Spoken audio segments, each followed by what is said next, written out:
Jai Gurudev, Gurudev,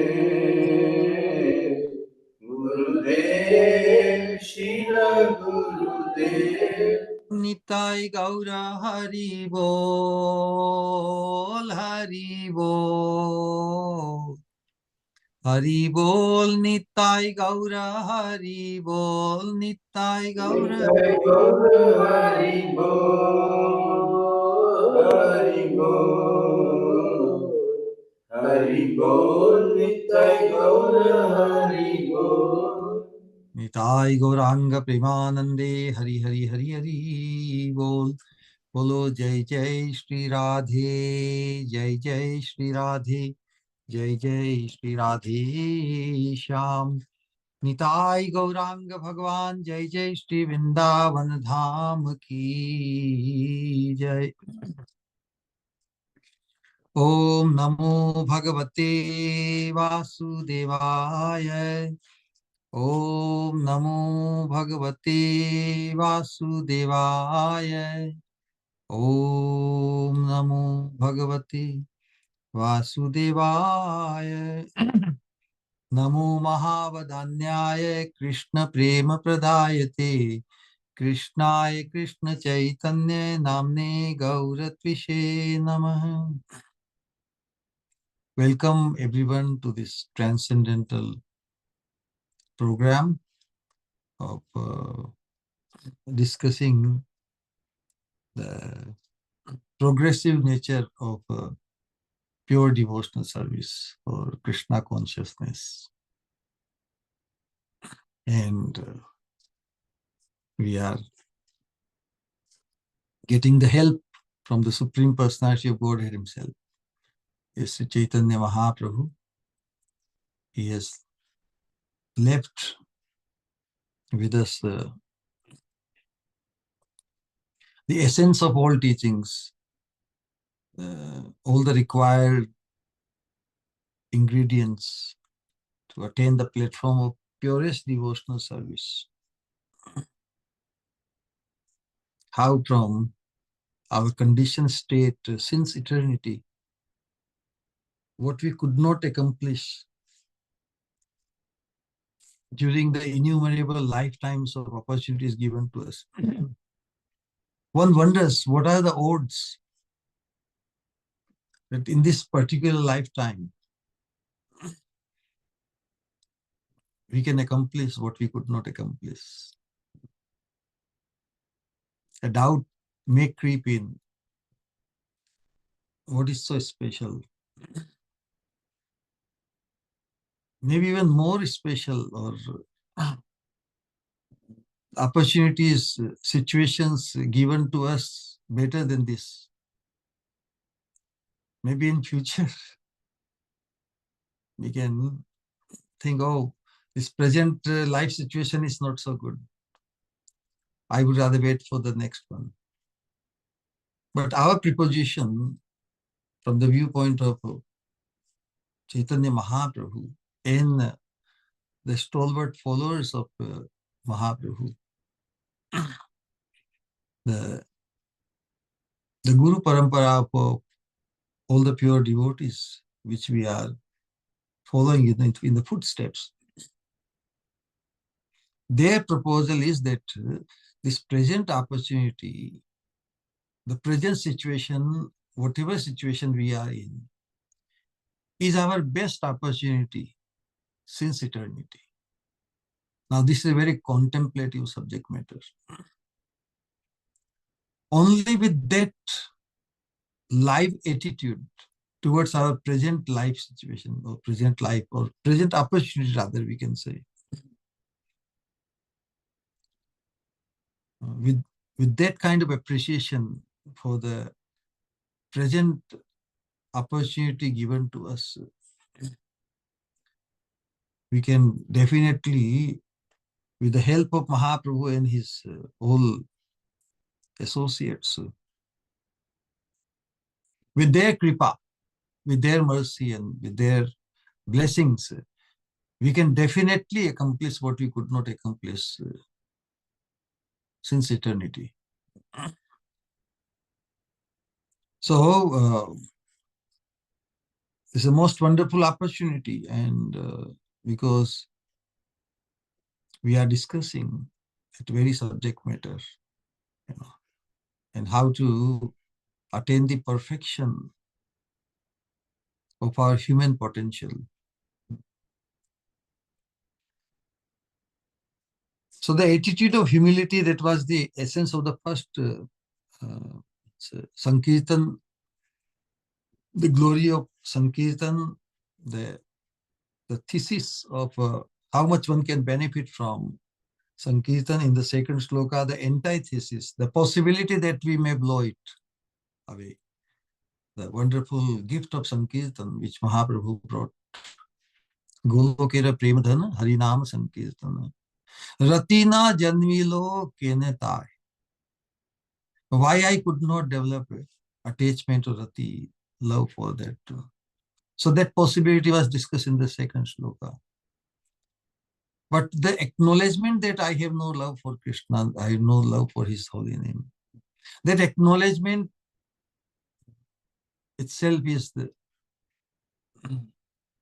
prepares us or gives us the opportunity for the solution which was mentioned in the third sloka. Trinadapi sunichena tarorapi saishmana. Amanina mandina kirtaniya sadhari. In order to be able to glorify the Supreme Lord, who is always glorifiable. Kirtaniya sadhari. Hari, the Supreme Personality of Godhead, the divine couple, they are so wonderful, endlessly, unlimitedly wonderful, that we can never reach the limit of their glories. That's why they can be glorified 24/7. Kirtaniya Sadahari. In order to attain that status in our consciousness, when something becomes incessant, it cannot be conscious. There's a paradox here.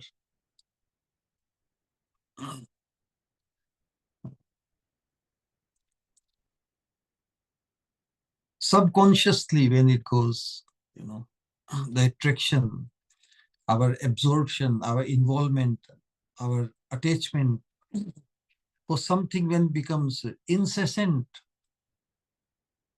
then we put no effort. Effortlessly it happens. We remember. Loving remembrance of the Lord is effortless. There is no iota of moment or space, in any space or in any time, we can forget the object of our attachment. That was the point. Until the stage of attachment, we are consciously trying to remember Krishna. And when we consciously try to be putting a lot of effort, struggle, then there is a possibility that we may forget. So how to accomplish that status of Kirtaniya Sadahari? What is blocking our being able to glorify Krishna with incessant loving remembrance for him? We have to beg for it. That should be our only prayer. But in the conditioned state, we have adopted so many unwanted coverings, and that's why the trouble. How to remove those layers in the name of being a conscious being or intelligent being, in the name of being very pious and religious, and we still could not realize the real need of the soul, the person we are.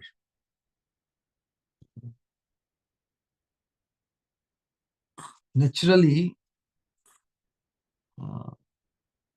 if we want to accomplish something so sublime, and we must have the proper attitude to attract the divine mercy of the Supreme. On our own endeavor, through our own endeavors, we could not go very far. That's why Mahaprabhu has brought the message of crying out for the mercy. This is the path of crying out. And how, if we cry out with a proper attitude, Krandanam yadi janasi, kim dure karunarnavam. If we know the proper mode of crying out in desperation for Krishna. But we have been crying out in desperation for many things, correct? So maybe we cried out for many things and we could not cry out for the real thing in a proper way. And that's why we are stuck here. So we have to cry out for the ultimate benediction, ultimate thing. We have to cry out to come in the association of the divine couple.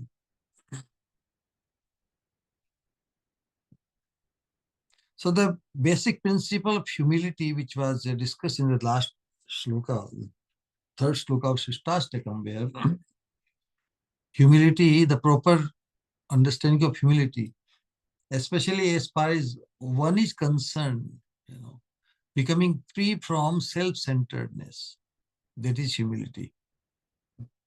But when it comes to service of the Lord, service of the Vaishnavas and the spiritual master, one should not become careless or inactive or non-involved in the name of humility.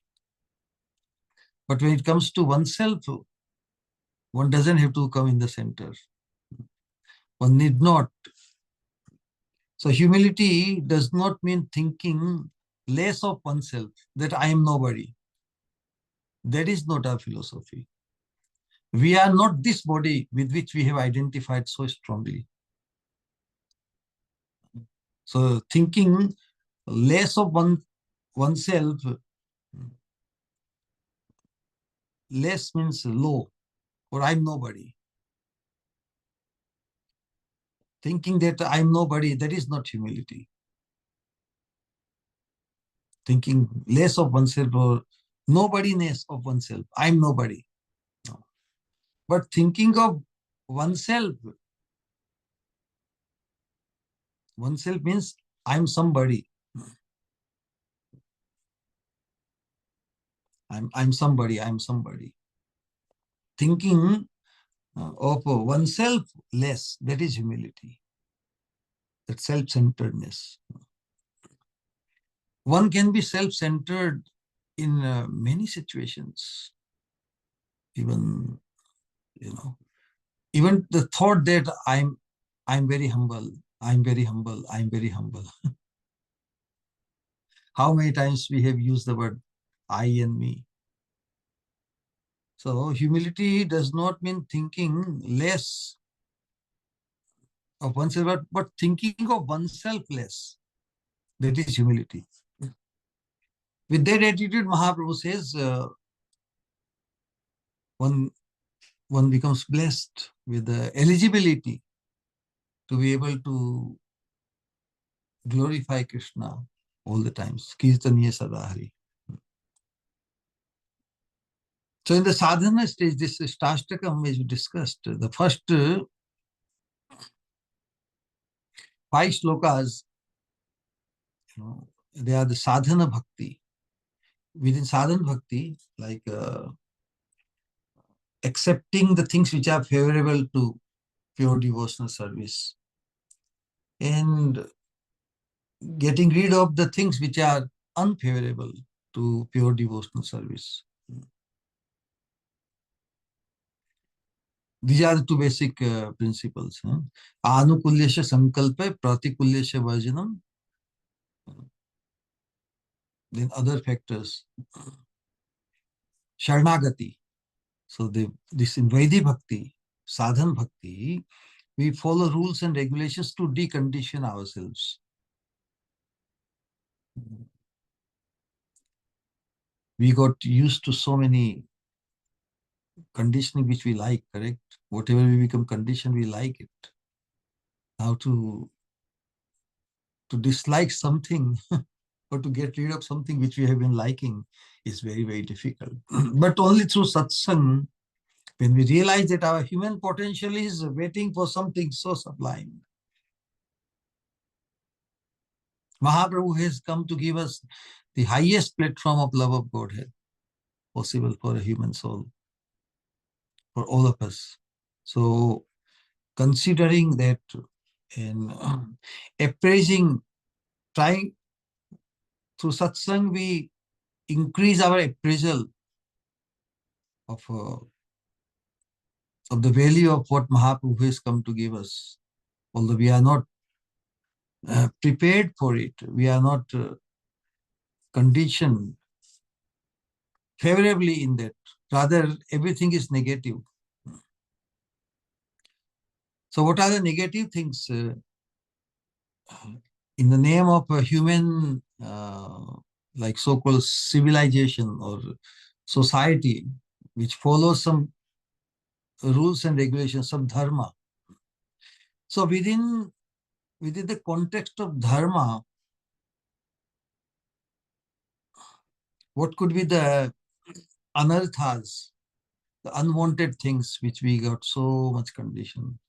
So today's sloka number 4, Mahaprabhu wants to give us what we should get rid of here. Something which has become so strong in our conditioned state. We hanker for those things. So Mahaprabhu in today's shloka is telling, na dhanam na janam na sundari kavitam va jagadish kamaye mama janmani janmanishwari bhavatad bhakti rahai tuki tvai. The 4 things Mahaprabhu is telling to what we don't want and what we should want. So after saying the 4 things which we don't want, in order to attain what we should want, what is to be attained? Mama janmani janmanishware bhavatad bhaktir ahaituki tvai. Ahaituki tvai means without any ulterior motivation. Ahaituki bhakti, pure bhakti, purest bhakti towards the divine couple. Na dhanam na janam na sundarim. Oh Lord, I have no desire to accumulate wealth. Na dhanam, na janam. Janam means people, followers. Na sundarim, a beautiful woman, a woman, because these are the things which are objects of tremendous attraction to sustain our material entanglement in this world, in this realm of birth and death. Na sundarim, kavitam va jagdishakam. Kavita means some kind of fame or celebrating that one who is very advanced in intelligence, very advanced in understanding the purpose of life or the goal of life. Kavitam, those who can express very deep thoughts in chords, So in kavita or in poetry, when something is expressed poetically, it has very profound sense. I mean, somebody who feels like that, one who one who feels very strongly about something, then one is able to express in a poem or nice. So the whole idea is all these tendencies or hankering for wealth, for followers, for beautiful women, or finding out to identify the essence of life. Poets, what they do, philosophers, they express their viewpoint on the essence of life. So uh, within the purview of dharma or civilized human society, we are talking Vedic human society. Every human society has some religiosity there, but here the context of Vedic religiosity, four pillars, na? Four aspects: dharma, artha, kama, moksha. So basically, Mahaprabhu asking us to move in that direction. To our direction should be that we should not allow ourselves to become trapped there. I don't want any money.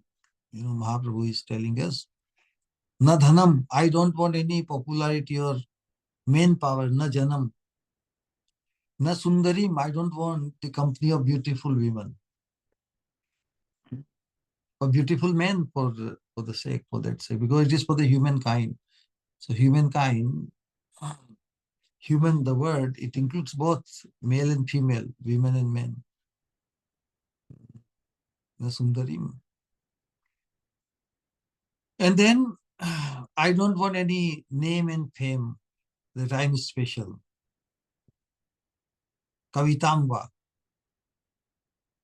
So this is the general meaning of this very simple and straightforward instruction of Mahaprabhu, that to what end? In order that we can hanker exclusively for purest devotional service. So the hankerings of these four kinds, which Mahaprabhu is negating, they block, they deprive us to cry out for the purest devotional service. If somebody is crying out for dhanam, for janam, for sundarim, or fame, or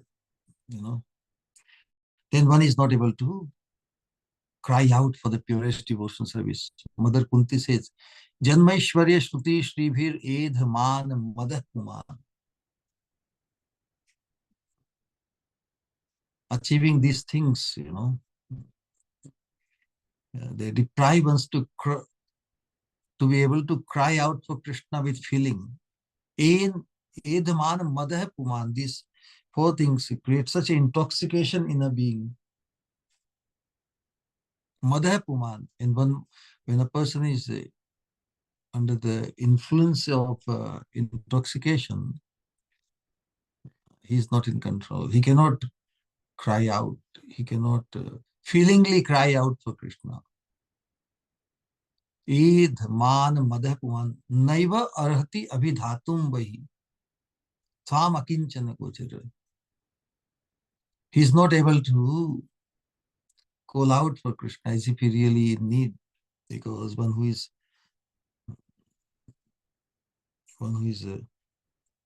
endowed with all these dhanam, janam, sundarim, and famous, then they take shelter of those things.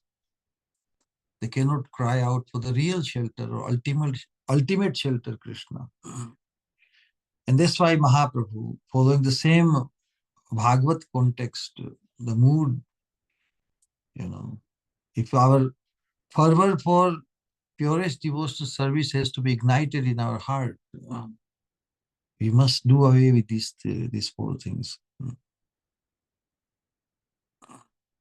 Our acharyas, especially Bhaktisiddhanta Saraswati Thakur, Bhaktivinoda Thakur, they have very, although this sloka appears very simple, okay, that's it.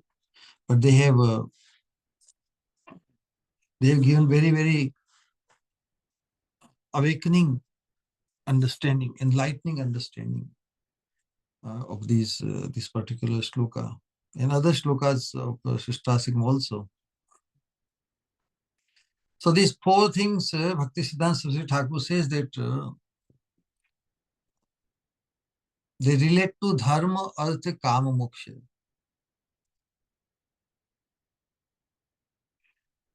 Dharma, artha, and Bhaktivinoda Thakur also described it, the dhanam. Dhanam here means something which one earns by following by dharma. Dharma, artha, kama and moksha. So wealth means the wealth which comes from following one's prescribed duties, means dharma.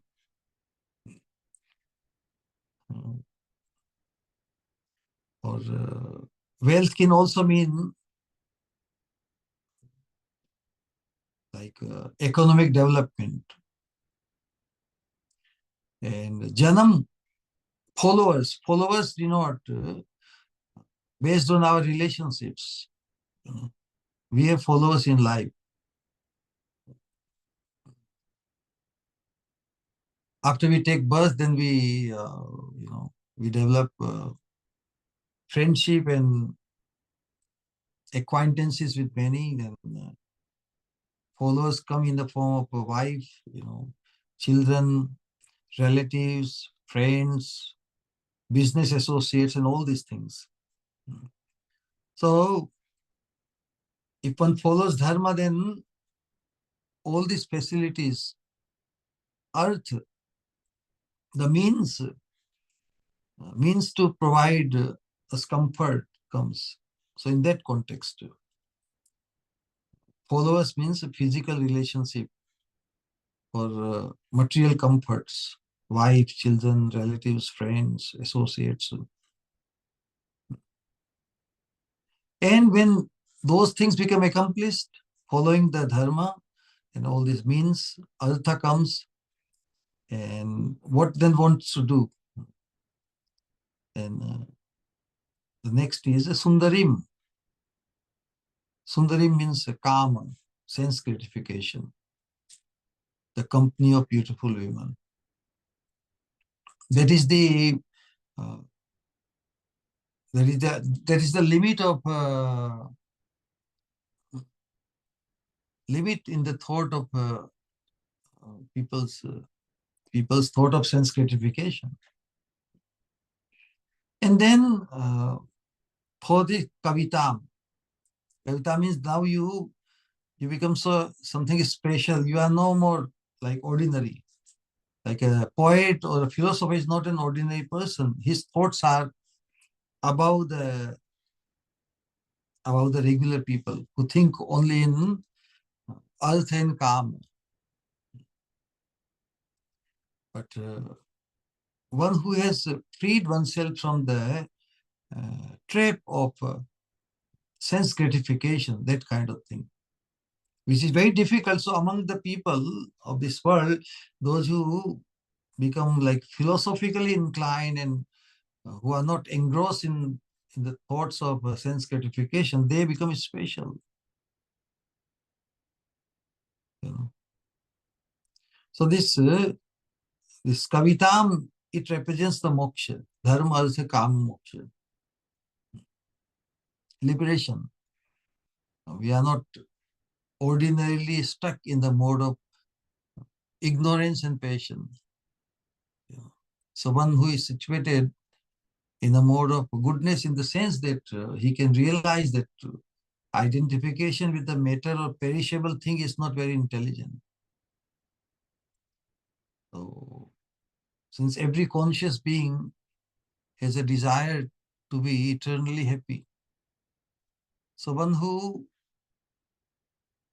figures out that this material entanglement in the sense gratification cannot give us eternal happiness. eternal happiness, or in accordance to our eternal nature, because the desire to be eternal happy is the expression of the soul. And when one understands with common sense that this material perishable body which goes through the changes, old age, disease and death, so these bodily pleasures of bodily comforts, they are not everlasting. So there should be something, true happiness should be searched out beyond this bodily platform.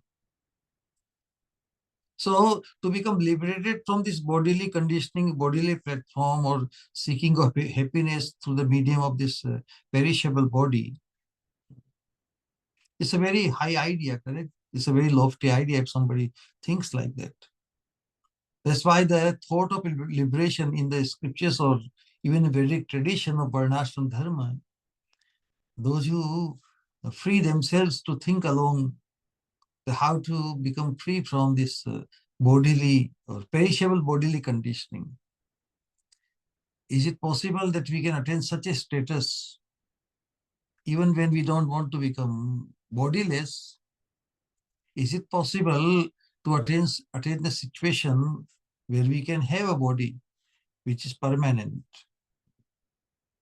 So that kind of thought puts the person, he comes out of the entanglement of this material, perishable bodily entanglement. So that's a very lofty status. People express those thoughts, explain the miseries created by bodily entanglement of this world, in this world.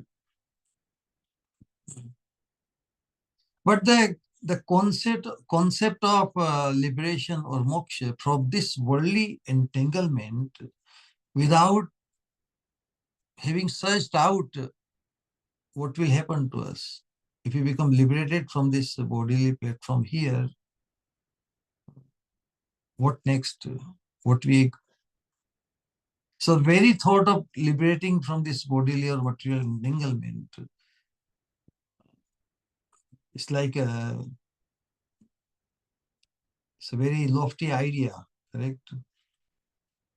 Unless we have very clear vision, clear option of a better life.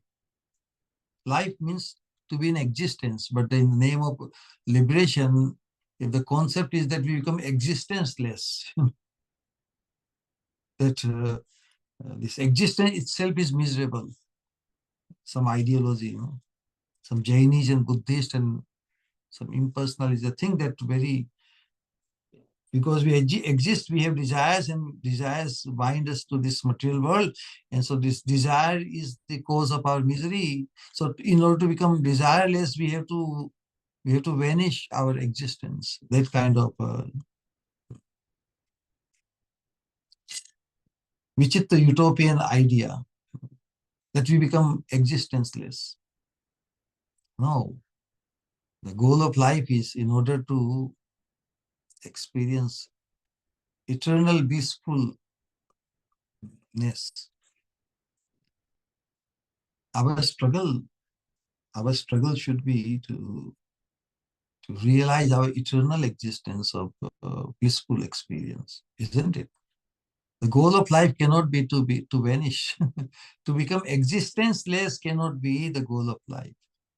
Any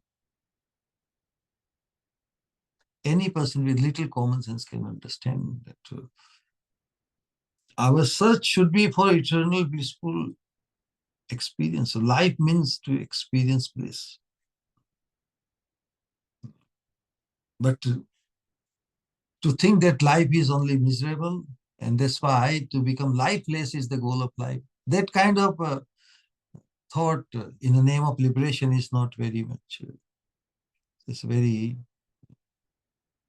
so that's why apparently liberation may have very high value in terms of different hankerings people have. But the nature of liberation is like a poetry, like a flowery language. No? That's why liberation is imaginary from the viewpoint of what we are discussing, the platform of pure devotional service and the platform of attaining our eternal blissful existence as an eternal loving associate of the divine couple, is a maid servant or the servant of Krishna, you know, because from that point of view, we can understand that liberation is very imaginary. Because the ultimate result of so-called liberation is that one's existence vanishes. So that proposal is not accepted by Mahaprabhu. That's why Mahaprabhu says, Mama Janmani Janmanishwari Bhautad Bhakti Rahitu Ki Dvai. Birth after birth, if I can attain, if I can become blessed with the fervor of purest devotional service, that is desired, birth after birth. Birthing means new life.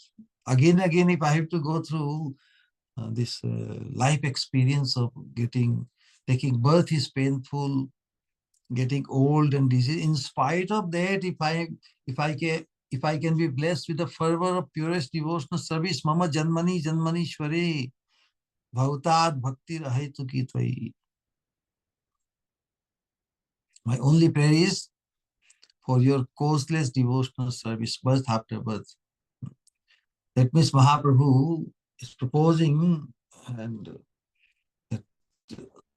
some very blissful to become situated, to come to the platform of pure, causeless devotional service. To get that, even if one has to go through all the tribulations of birth and old age disease, it is worth it. So Mahaprabhu's proposal and Mahaprabhu's concept is so sublime.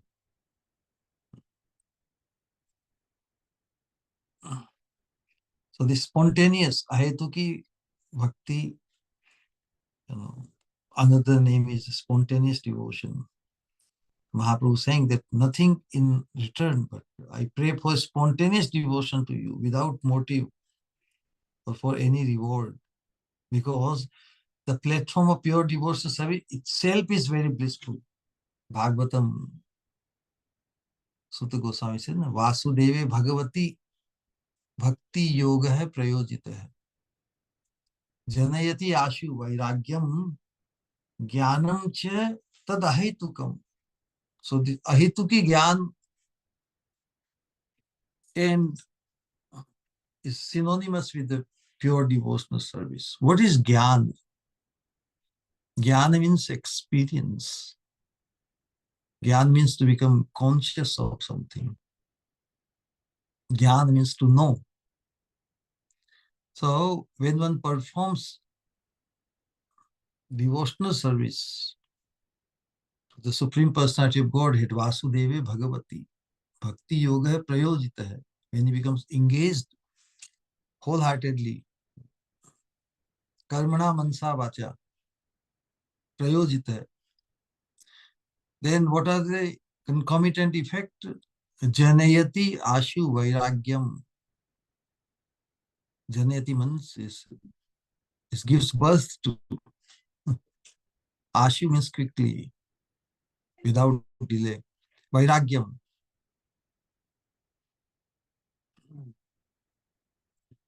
detachment from the worldly things. Dhanam, Janam, Sundarim, etc. No? Why? Most of the time, the devotional, apparent devotional prayers which people sing, they are filled with the desire for getting something in return, isn't it? So that is not pure devotional service. But if one performs pure devotional service, that very performance is is such a blissful experience. Ultimately, we all want to experience bliss, anand.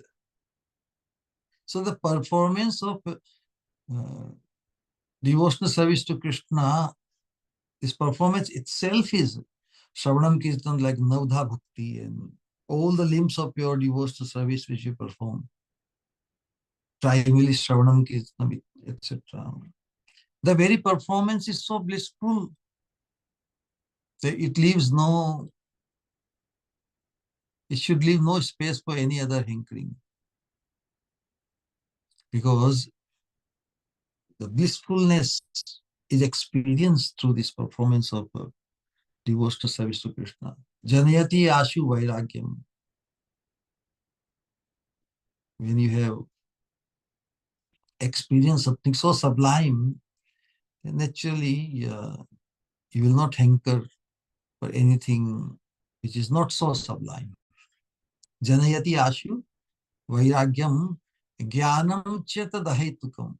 Ahetuki gyan means when in the common understanding, a person cultivates knowledge or jnana sadhana. What is the goal? Like in Kavita, poetry, I can become liberated from this world. So the general understanding of jnana sadhana, or to become a jnani, the goal is to become liberated, to attain moksha.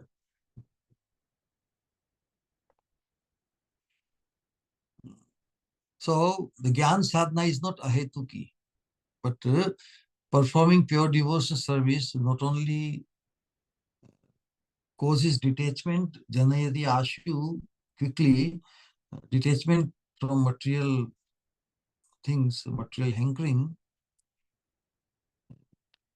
ahetuki gyan, it causes also ahetuki gyan. Ahetuki gyan means generally the gyan has the hetu, gyan sadhana has the hetu of liberation or moksha.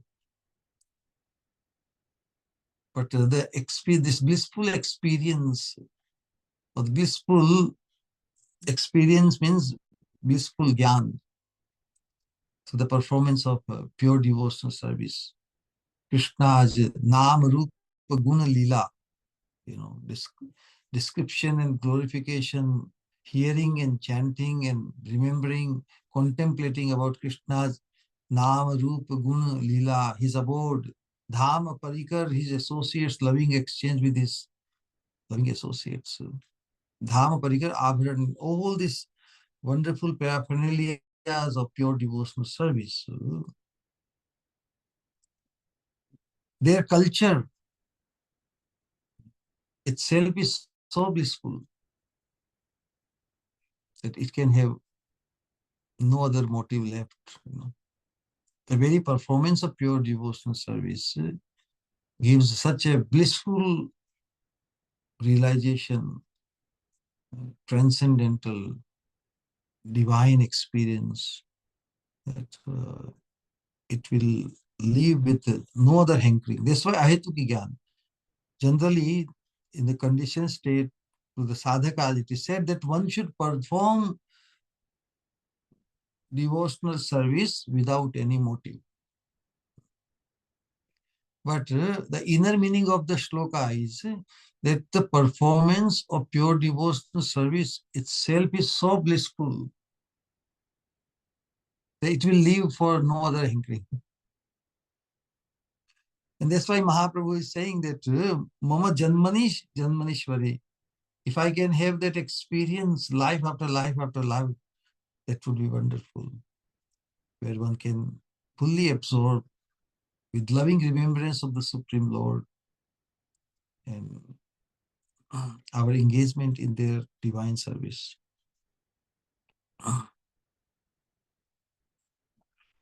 So without motive for any reward, I want a natural service attitude. Prema. Prema means affection, isn't it? So in in prema, one becomes naturally inclined to bring joy to the premaspad, the object of love. And actually, one craves to be able to serve more, to bring joy to the beloved. I shall serve you. And what we want in return, correct? Srila Prabhupada says that people with humble word, at least in word, say, oh, we are in the service of the government, we are in the service of the country and all these things. So Prabhupada says, if they don't get the paycheck, their fervor or expression of service mood will disappear. So what Mahaprabhu is telling, I shall serve you, and in remuneration, we want more love.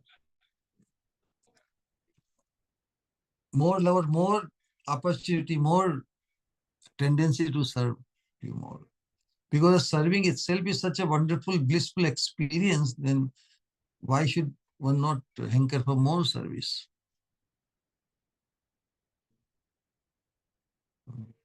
So that is the desire. कि मम जन्मनि जन्मनिश्वरे भवतात् भक्ति अहेतुकी. Life after life, life after life. In one lifetime, it is not sufficient. So in return, one wants more attitude. In remuneration, oh Lord, so what is a remuneration? Desire that more opportunity to serve. You must give me more of a tendency to serve you. More energy, more hankering to serve you. Atripti. No saturation. Oh, I have served you enough. Did Mother Yashoda ever think, oh, Krishna, I have served you enough, I have caused you enough happiness, now let me take a break? No.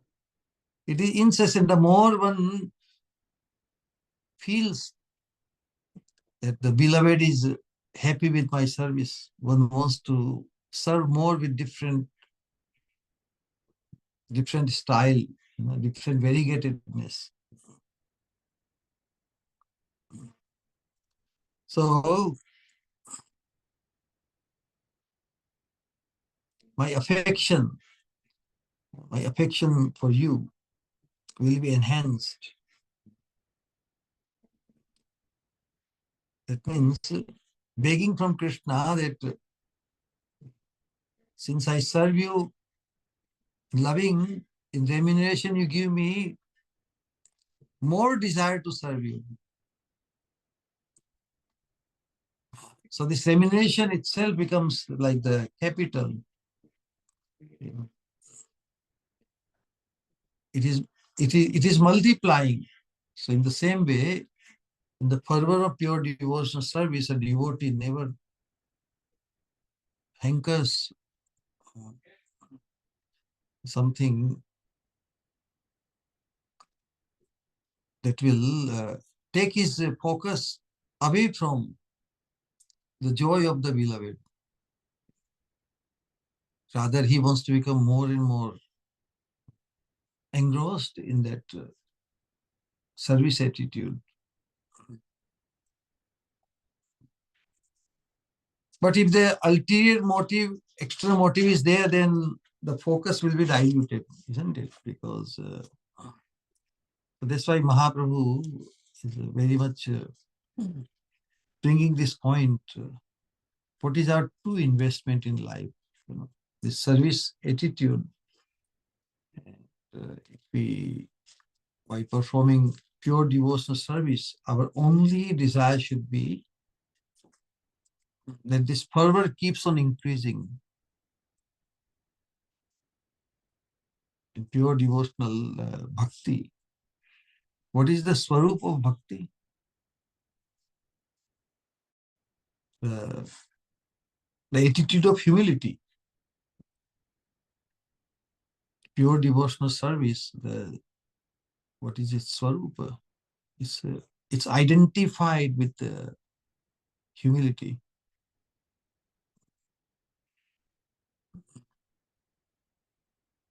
Because on the pure devotional platform, a person is hankering for the unaccomplished, unattained. A pure devotee hankers to attain the eternal association and also the service of the divine couple, the lotus feet of Krishna. And because he feels bereft of it, no? He hasn't got it. That's why he is feeling kangal. So it's an amazing thing. Only pure devotee who is the richest. Mahaprabhu in discussion with Ramanand Rai also. He said, who is the richest person? So one who has the love for the divine couple, Radha Krishna. He's the richest. But what are the symptoms of that richest person? That he feels himself as very, very meek and humble, because he feels that he's without Krishna. Krishna is he has not got Krishna. So it's something which one hankers to get. If he has not got it, and he doesn't think that he's so great, or he's so rich, or he's so special like that. So that is the cause of a pure devotee's humility, because he thinks he's deprived. So that is the nature of greed, that he feels deprived, although he's endowed with the purest ocean of love in his heart, but without attaining the direct association and vision of the object of his love or her love, one feels like he got nothing. So this is a paradox. And there is a pure devotional sentiment, bhava in the heart, without attaining Krishna's direct association, one feels this abhava. Only if one has the purest bhava or sentiment, loving sentiment for Krishna, without Krishna manifesting, he feels tremendous sense of separation, pang of separation for the object.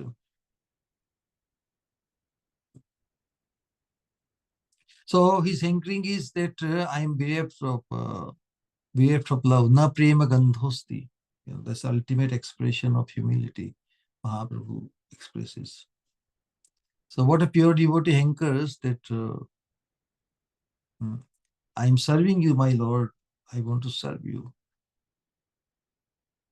And if you want to pay me something, then give me more capital, more capacity, more fervor to serve you, more. Increase my service tendency, so it can be more enhanced. So that's the idea.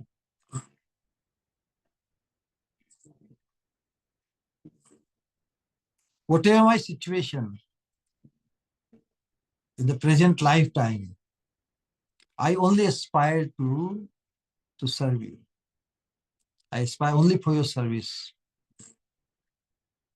in unmotivated service, not that by attending your service, I will find something. No, I want my focus only absorbed in bringing joy to you.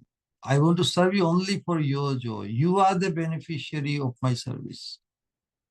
Of course, ultimately, a person who is on the platform of pure devotional service, he gets tremendously benefited but only by self-giving himself completely to increase the joy of Krishna. That itself causes such amazing blissful fulfillment in the heart of a devotee that he doesn't hanker for anything. Ahetuki. Bhavatam bhakti ahetuki tvai. That kind of a devotional fervor I want to experience so that I'm left with no other hankering, no hetu in life other than just performing pure devotional service. And so Mahaprabhu is enlightening us that in order to attain that status, we have to decondition ourselves on 4 counts. What are the 4 counts? The general temptations because of our conditioning. Money. Money is a big temptation. Followers, women and liberation. So dharma is the kam moksha. And even Vedic tradition, varnashram dharma. Within the varnashram dharma, at least the platform of this dharma, where the structure of dharma as the kama moksha, this concept is very prevalent and very prominent, you know.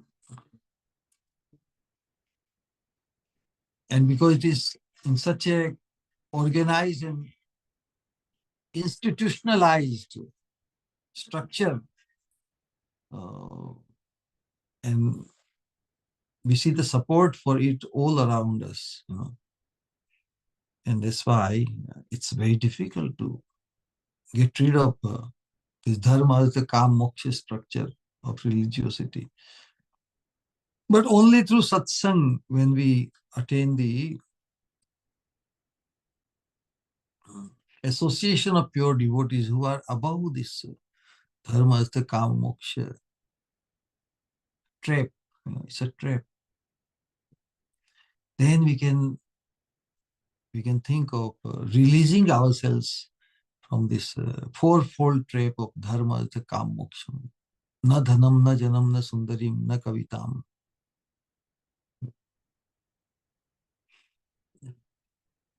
So this dharma is the kam moksha. Na dhanam, janam, sundarim, kavitam. So these are different, like gradations of different goals of life. People hanker. No?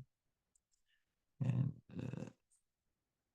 so we have to become free from those temptations and those hankerings in order to attain the platform of a pure devotional service. Ahetuki. Apratihada yayatma samprasidati.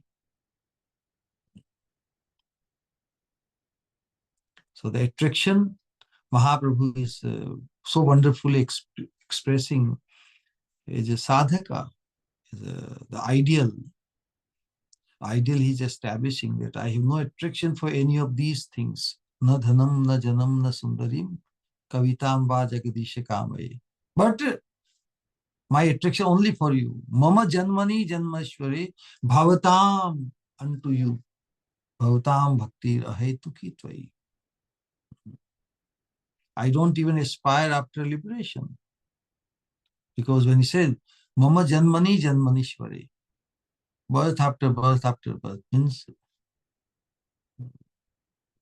to experience the bliss of pure devotional service, one has to remain alive. No? One cannot afford to cease to exist. That's why I don't even aspire after liberation. I will not even ask, give me liberation. For being in liberated condition, I will be able to serve you better. Mahaprabhu, how much is trying to free us from the attraction toward liberation. The attraction towards the dharma is the kam moksha.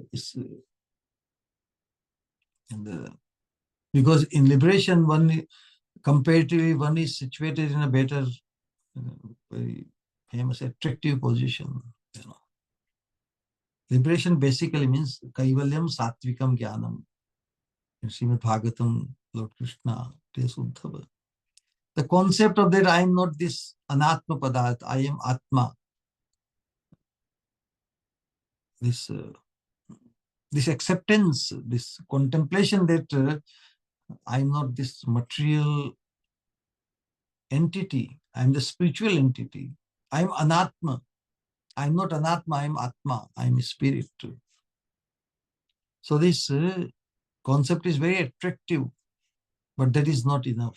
That's why Mahaprabhu wants to take us beyond the concept of liberation from this material entanglement. He wants us to become entangled with the purest devotional fervor for increasing the joy of the divine couple. So he doesn't want to associate with any kind of concept of liberation. Oh, if I become liberated, even for the sake of performing better service, we should not fall prey to the concept of liberation. Oh, this situation. Because my motive is only whatever situation, Krishna, you have given me, in that situation, I want to serve you. That is the mood, that I will be able to serve you better. Even for that purpose, we should not hanker or ask for liberation.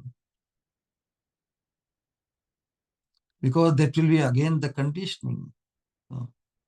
In something in return, we are not exclusively hankering for their service, causeless or ahetuki service. So that is the concept of pure devotional service. The purest prayer has to be free from any motives. Only praying that my attraction for you, mama janmani janmanishwari bhavatad bhakti ahetuki tvai. Ahetuki bhakti, pure bhakti, the fervor of pure devotional service should remain intact. It should never be lost. So Mahaprabhu is expressing the hankering for ever progressive devotional fervor. Mama janmani janmanishwari bhavatad bhakti ahetuki tvai. You know, and so that kind of devotional fervor will definitely free us from any other aspiration.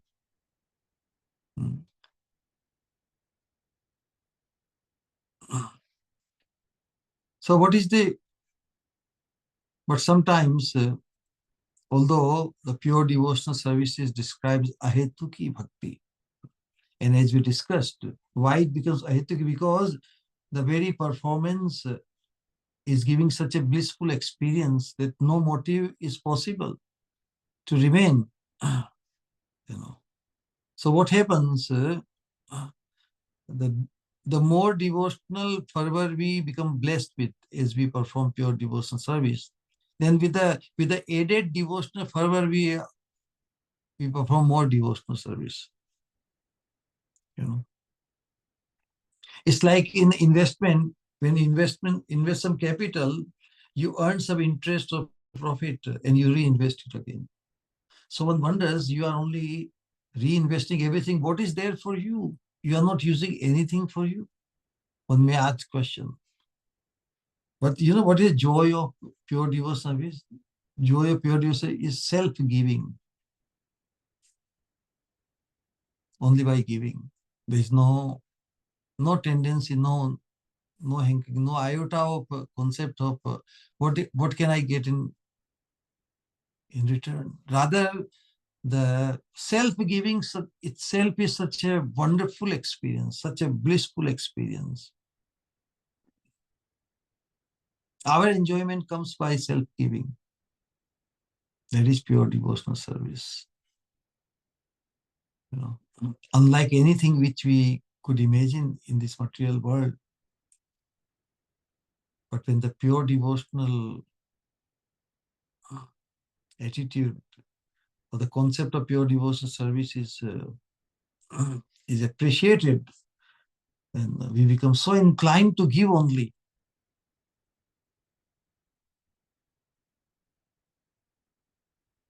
For what sake? Let Krishna enjoy, or let others enjoy at my cost. What do you think about that? Because as we said, Krishna is not alone. Krishna is expanded in 7 aspects. Krishna's Nam, Rupa, Guna, Lila, Dham, Parikar. The associates of Krishna, devotees of Krishna, those who are dedicated similarly in the pure devotional fervor, with the pure devotional fervor. We want to give out ourselves to them also, because that will also impress Krishna. That will also make Krishna smile at us. No? So let Krishna enjoy with others. And that becomes the point of our highest enjoyment. Yes. Through my participation, or my self-giving, through my thoughts and words and actions, if Krishna is enjoying, that is my enjoyment. We are not trying to contemplate about any independent enjoyment for ourselves. Okay, I'm performing this much devotional service, and as an effect of it, I will become blessed by Krishna to have that happiness or that happiness. No, there is no any independent thought of happiness for oneself, independent of Krishna's happiness. Krishna's happiness, accomplishing Krishna's happiness, increasing happiness itself is our happiness. But that's a very advanced, that's the purest, ultimate stage of pure devotional service. But in the beginning stage, our situation is like we are practically very like infants in our on this path of pure devotional service of Krishna consciousness. Just like infants, they require a lot of attention. So many disease and so many factors atmosphere can affect. So they require special attention, protection, care. Once the children grow up, they can survive on their own, isn't it? But in the infant stage, requires a lot of attention. So our situation is like the infants, and we need a lot of protection of enemies, anarthas or disease. They can very easily attack the infant unless the infant or child is under the protection of the parents, because the child cannot defend himself. We should feel our condition also like that. Unless we are protected by the association of stalwart devotees, our situation is very precarious. So our participation in the Sankirtan movement, so our realization about this Krishna's holy name, its potential, everything is like initial stage. The potency of holy name, like Bhaktisiddhanta Thakur says, that even with the proper attitude, if the Krishna's pure name is chanted, then in the name itself, Krishna becomes manifest. Rupa, Guna, Lila, everything becomes manifest in holy name. But in the beginning stage, in spite of having the theoretical understanding that Krishna's name is powerful and it is a panacea to all disease, and still, due to lack of realization, it is seen that in spite of having wonderful understanding and knowledge, without realization, one's interest in chanting and participating in Sankirtan movement can fade away. You've seen in thousands and thousands of sadhakas, devotees.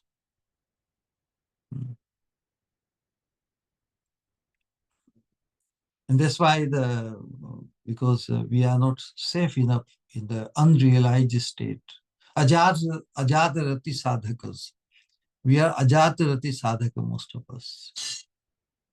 The rati, we have not reached the platform of rati.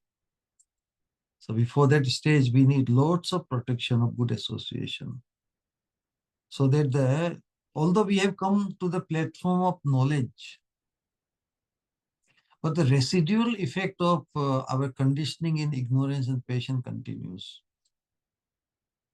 It's a great success. There is a concept on, it's a great success for us that we join this path of pure devotional service called Krishna consciousness.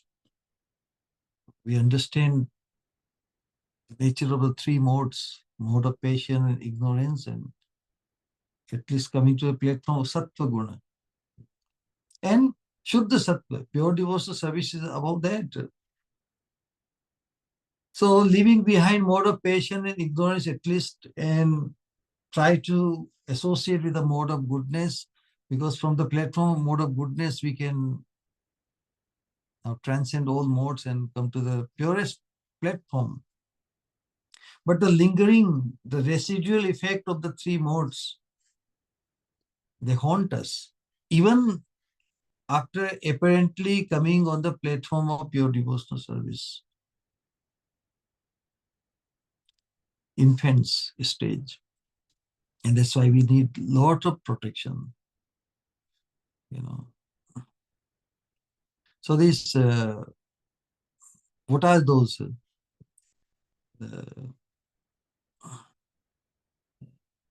They can cause some kind of unwanted things in our thoughts. Our mind is, used to the three modes due to conditioning. So we may commit some crimes or offenses in our performing pure devotional service to other devotees like that. But as one rises up in one's realization, then one can see very clearly, yes, these offenses or crimes, there's always a possibility. We cannot afford to think that we have become immune to the offenses and crimes. Human nature in the conditioned state is always active. To err is human. So we are always susceptible to committing offenses and crimes. So an awakened soul, he becomes aware. So that is the realization. The things, they're saying that one becomes so careful. An awakened soul always prays to Krishna, please protect me from your Maya. Once Srila Prabhupada was, after having the darshan of the deity, he was in a prayerful mood. The devotees asked Srila Prabhupada, what you were praying to Krishna? Because Srila Prabhupada was educating all his followers who were just like infants. I'm praying to Krishna, please protect me from your Maya. The purest devotee is taking the role as a conditioned sadhaka, just to teach us by his example. So, savdhani hati. If a person thinks that I have become a devotee now, and I can be careless, then durghatna ghati. The accident may take place. And Prabhupada is right that there are accidents even on royal roads. No matter how royally we are situated on this path of pure devotional service, but this is a realm of three modes of material nature. Anything like undesirable or unexpected can happen. Royal roads, There are accidents, possibility of accident even on royal roads. So royal roads are also in this material world. That's why the danger is there as long as we are in this present body. So we have to be very careful.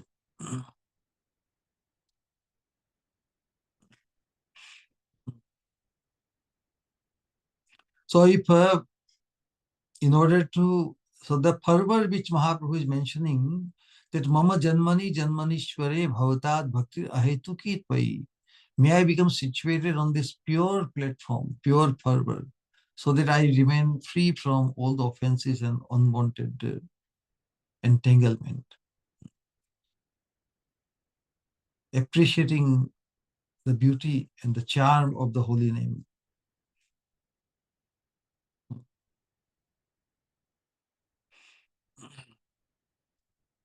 All these obstacles in the name, in the form of offenses, they should be gotten rid of, because then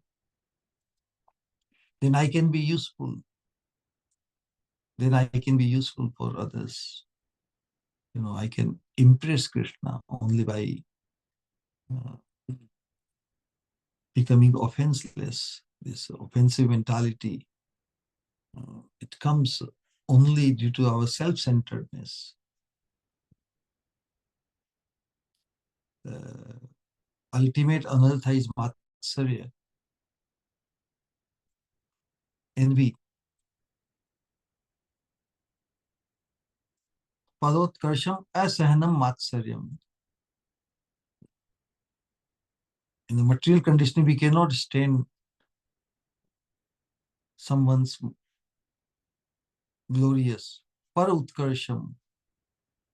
Utkarsh means his superiority.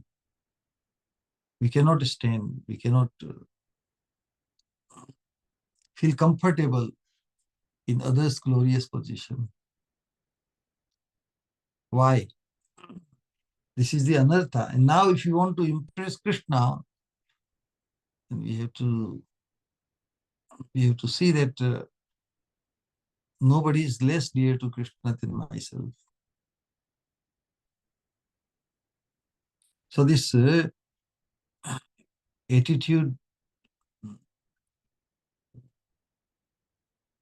in order to please Krishna, impress Krishna, we have to develop this attitude of self-giving.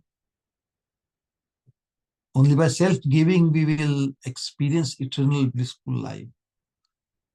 Our struggle, like a struggle, if somebody is very hungry, and when he sees the food somewhere, then he just throws himself there to get it. It's like dying.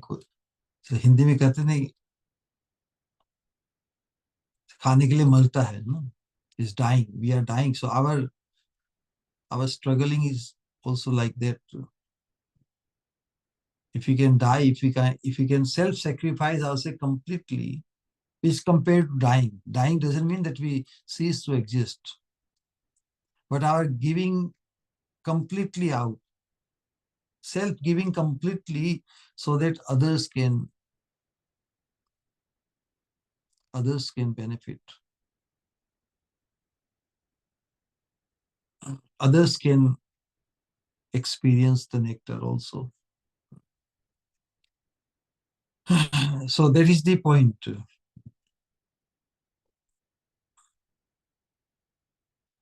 Like, don't you think the people who self-sacrifice themselves for the benefit of others, like for the benefit of their country or society, community, self-sacrificing for the sake of others, this is very natural in those, even on material platform, those who are like mood of sacrifice for the, like father, mother, even by facing discomforts, they want to bring joy and comfort to the children, correct? So there is one example of self-giving.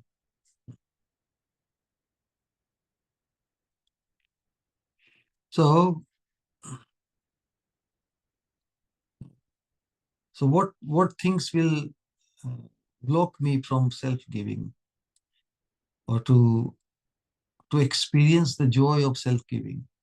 What will block this hankering for dhanam, janam, etc.? So this self-centeredness blocks us to move full force in this on this path of pure devotional service.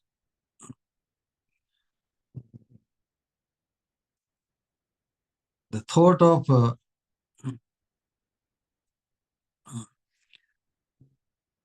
the pure devotees, in order to cause benefit to others, they are ready to self-sacrifice themselves. In our scriptures, we find amazing examples. Like Vasudeva Datta. What was his mood when he saw that the Mahaprabhu came with this manobhishta that everybody experiences the love of Krishna.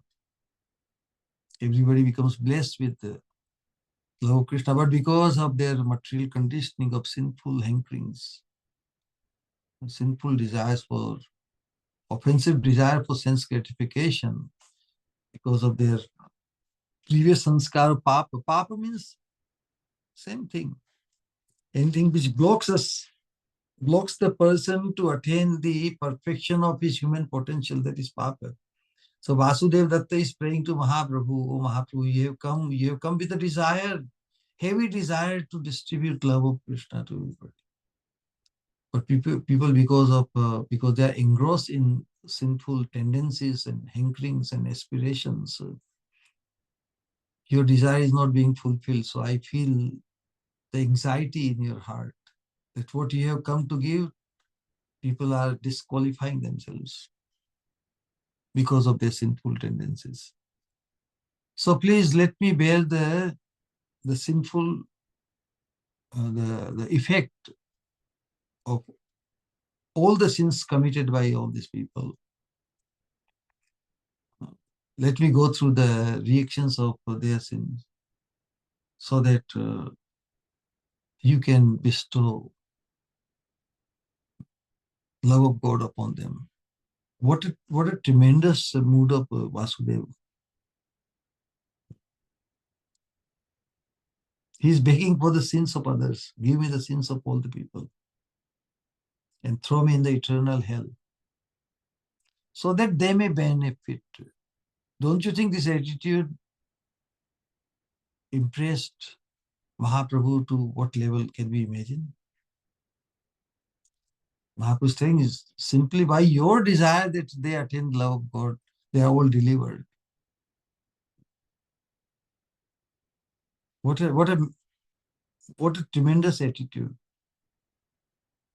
Give them love of Krishna.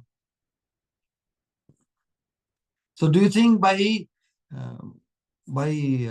offering himself to go to hell, does he die? Does he vanish? No. Rather, actually, he wants to self-sacrifice to fulfill the manobhishta of Mahaprabhu to that extent. Mahaprabhu, what you have come to accomplish, these are the obstacles. People's sinful hankering, sinful desires, sinful demeanor is self-depriving them to receive what you want to give. So how can I'm most insignificant. If I can just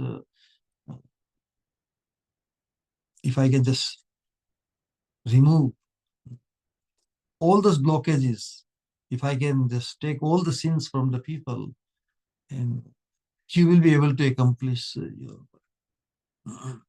So that much readiness, it's like the concept is our struggle should be to experience that bliss of Krishna in order to impress Mahaprabhu, in order to assist Mahaprabhu to accomplish his manobhishta. We should be ready to self-give ourselves to any extent. No, no sense of what will happen to me or what will I get if I make this sacrifice. The pure devotional service, the sacrifice is ahetuki. It should not be think that what will I get and what will be my situation. No, we are sacrificing for the sake of the Lord and for fulfilling His desire. Why should we think of anything else? Fulfilling the Lord's desire, bringing joy to Krishna itself should be such a most hilarious, such a wonderful fulfillment that why should we hanker for anything else?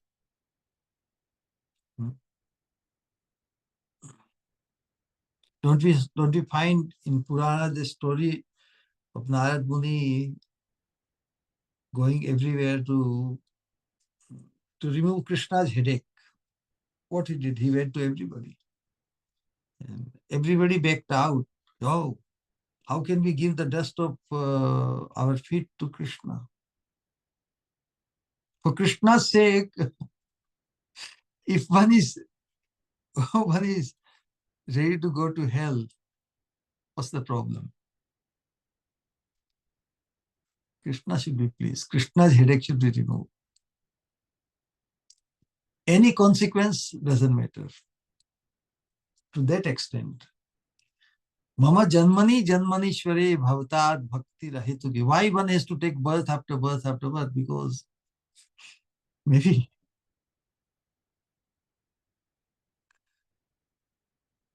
we, in the process of doing real good to others, if we have to face hell, then like taking birth again is also hell, no? Isn't it? The concept of Mama Janmani Janmani is a very subtle and very deep. It means that any consequences if I have to face in order to bring even the iota of joy to you, I'm ready to face it all. So that pure platform of Braja Bhakti, Braja Prem.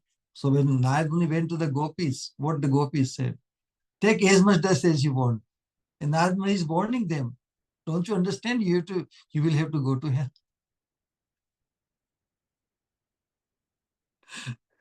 The gopis said, but Krishna's headache will be removed. Huh? If Krishna's headache is removed, and the consequences that we will go to hell, we embrace the hell. Completely removed from self-centeredness, complete self-abnegation to the highest degree. That is the ultimate point of pure devotional service. That we become His, and for His sake or her sake, we don't care for oneself.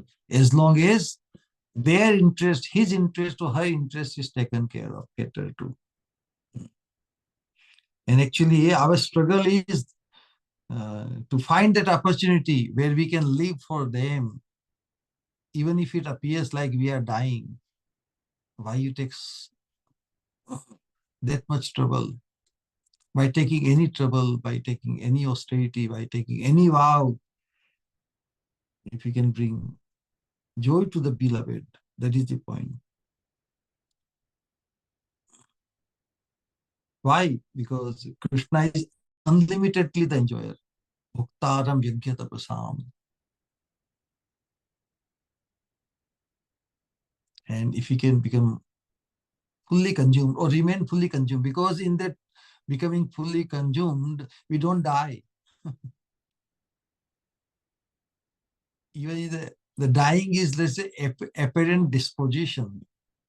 But in actuality, there is an eternal blissful experience that we want to become fully consumed for the benefit, for the joy of Krishna and his devotees. Now this this fourth sloka of Sikshastakam, it has many things. Different devotees and acharyas, they have given tremendous insight, basically, through Srimad Bhagavatam itself, how this mood, this mood which is erupting in the heart of Mahaprabhu. Mahaprabhu is the embodiment of purest love, and he's hankering for pure devotional service. So this demonstrates the nature of love. Premiere swabhav jaha premiere sambandh. This is the nature of love. Sei mane Krishna mora nahi prema gandh. So Mahaprabhu is hankering for pure devotional service. And what is the swarup of Mahaprabhu? Is the embodiment of purest love. This is a very paradoxical thing. And that's why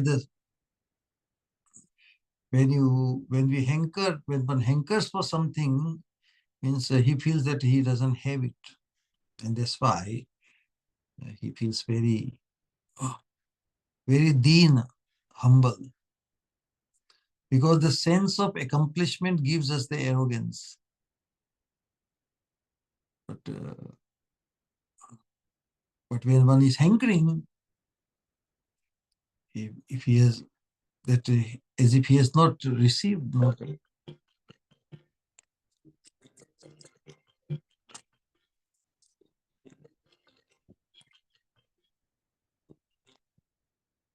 after 1 hour, Hare Krishna.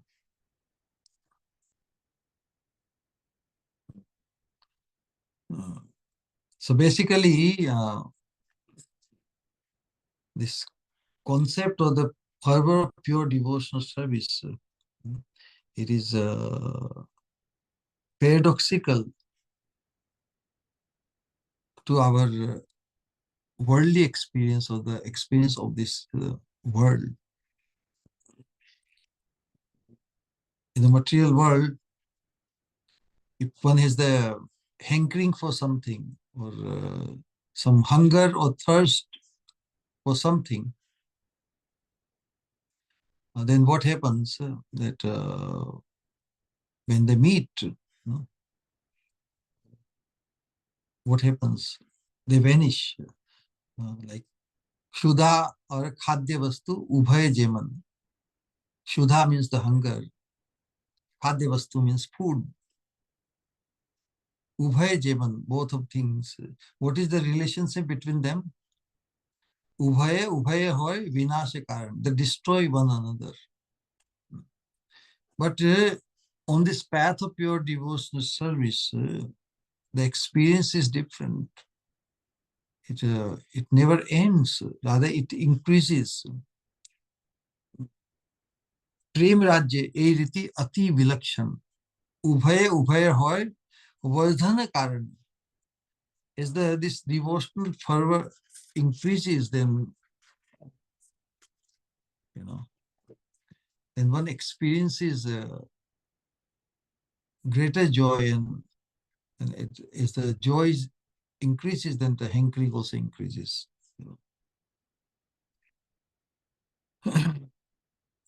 So basically, premiere swabhav jaha premiere sambandh, sei mane Krishna mora nahi prema gandha.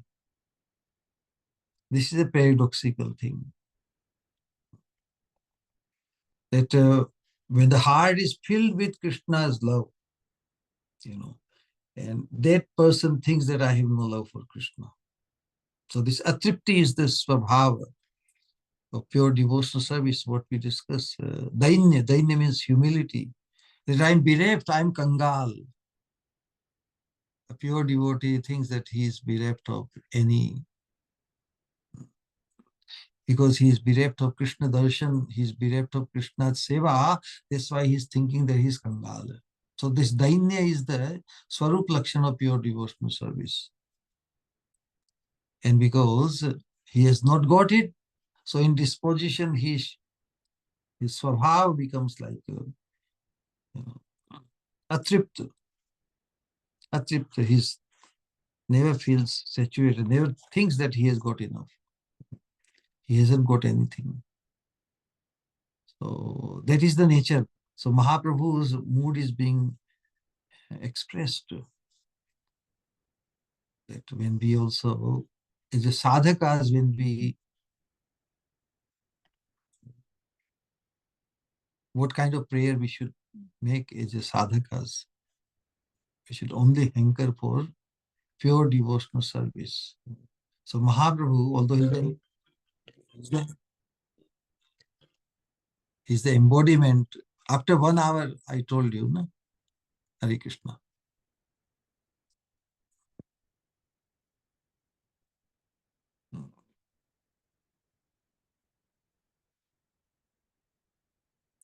So that's why what Mahaprabhu is expressing for the benefit of all of us, he's preparing us for the paradoxical experience to experience by us, to be experienced by us. This pure devotional fervor not only will keep us immune from the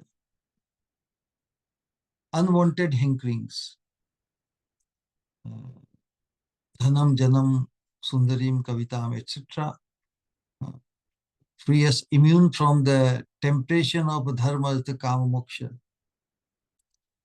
Rather it will keep us on the platform where our attitude or desire to become uh, only to become fully consumed, and not any part of us remain reserved for something ulterior motive. It's a complete self-giving in the process.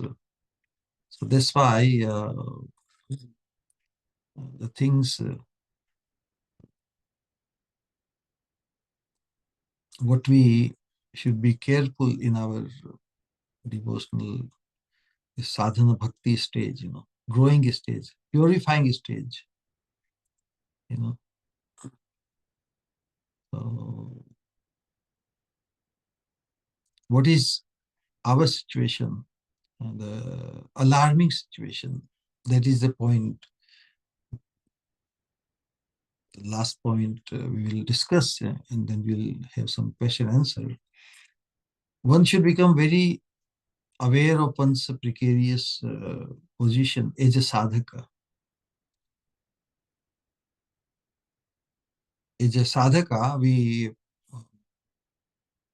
imbibe a lot of knowledge, information, very enlightening things. And we appreciate that our entanglement in this material world is due to all these unwanted hankerings. And we have received this very rare human form of life.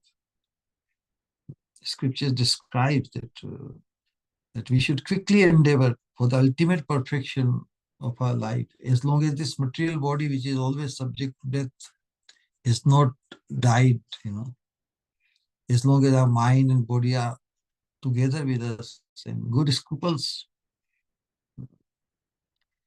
we should make the end.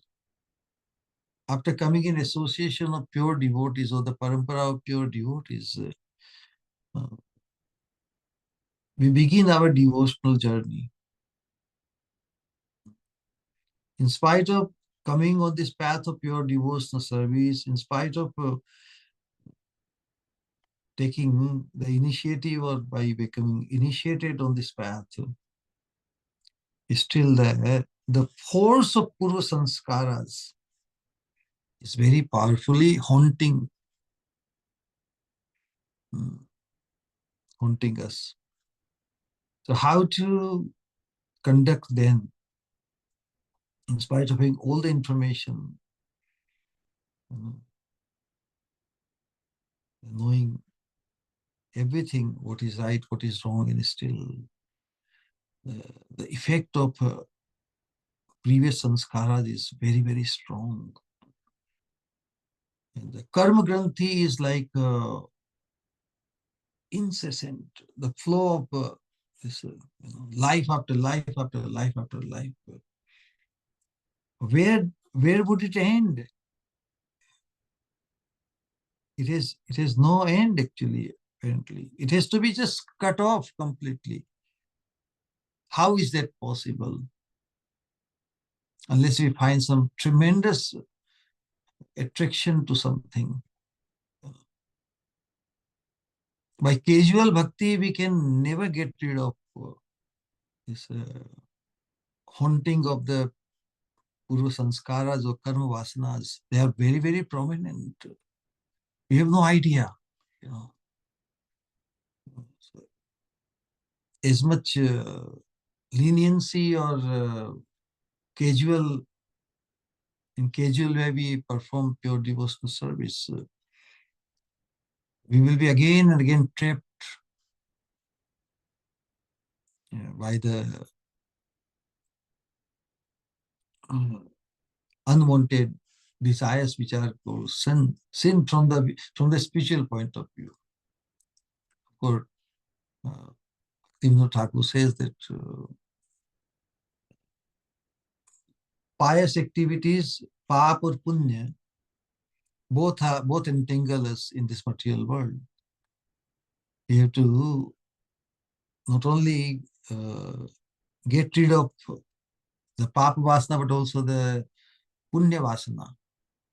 That I perform a lot of punya, so I should get better results. Because punya performing means then the aspiration or the desire is to get good life in this material world. No. So pap and punya both entangle us in this material world. We have to move beyond both of them. Our hankering has to be something for the divine existence.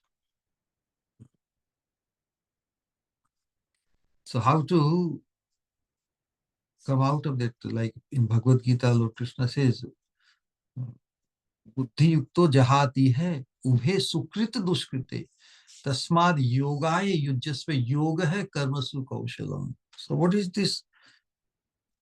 What is yoga? The ultimate meaning of yoga is love, prem, no? Which Mahaprabhu is prem bhakti is hankering for. Mama janmani janmanishware bhautad bhakti ahetuki tvai. The main point is how are we going to accomplish it? How are we going to come to that platform? And that's why the satsanga, and the thoughts of this nature will only rescue us. So that's why mere sadhana, in our sadhana itself, our prayer should be very fervent. What we could not accomplish through our own endeavor, if we can involve Krishna, there is hankering. No? When we hanker for Krishna's mercy, then we want to involve Krishna in our life. And the love for Krishna, rati for Krishna, the asakti for Krishna, which is very, very rarely achieved. So if you want to beg Krishna's mercy, beg Krishna's help, we must beg help for that which is very difficult for us through our own endeavor. That's why Sridhar Swami writes in his commentary, his prayer to Charana Smarnam Premna Tava Deva Subhurlabham. It's very, very difficult to achieve attain the loving remembrance of the Lord. And because it's very, very difficult, because the sadhaka realizes, that's why he's asking for that help. Bestow that love, bestow that loving remembrance, constant, incessant loving remembrance to your lotus feet, so that I can remember you all the times. In that stage only one will be able to, one can, that is the nature of Shuddha Bhajan, pure Bhajan.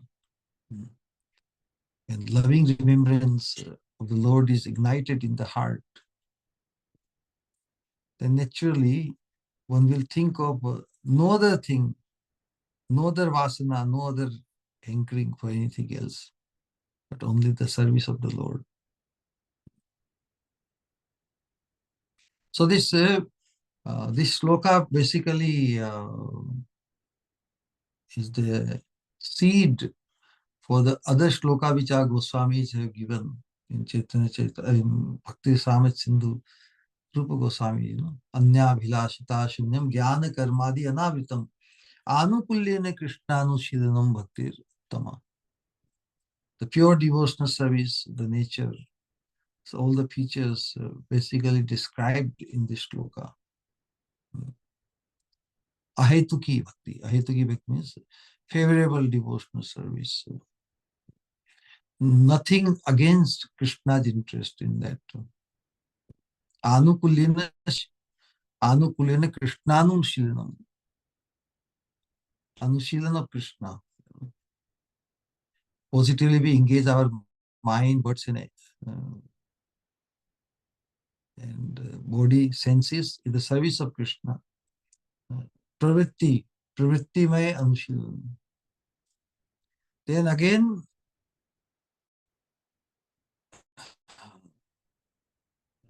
freeing ourselves from the offenses and unwanted things. That is also Krishna Anushilan. On one side, we are participating in hearing, chanting, and remembering Krishna very wonderfully. At the same time, if we are not careful about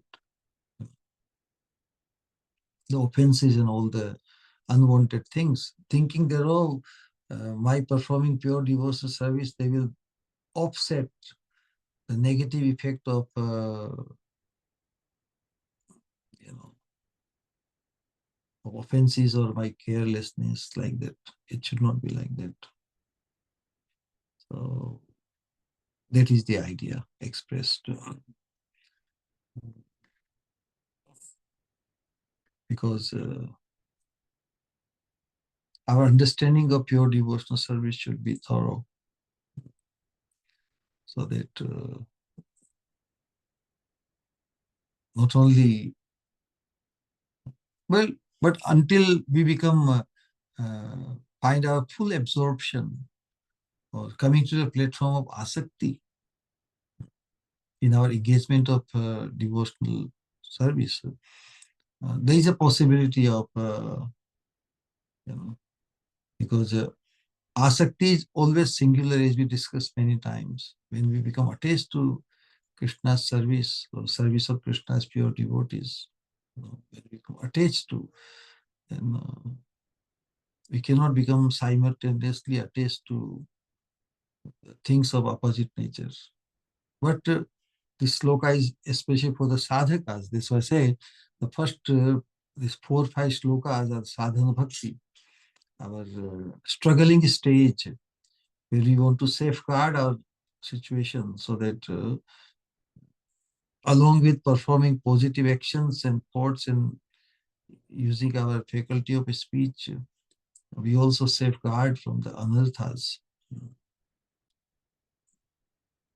And then we will remain situated on the platform of pure devotional service.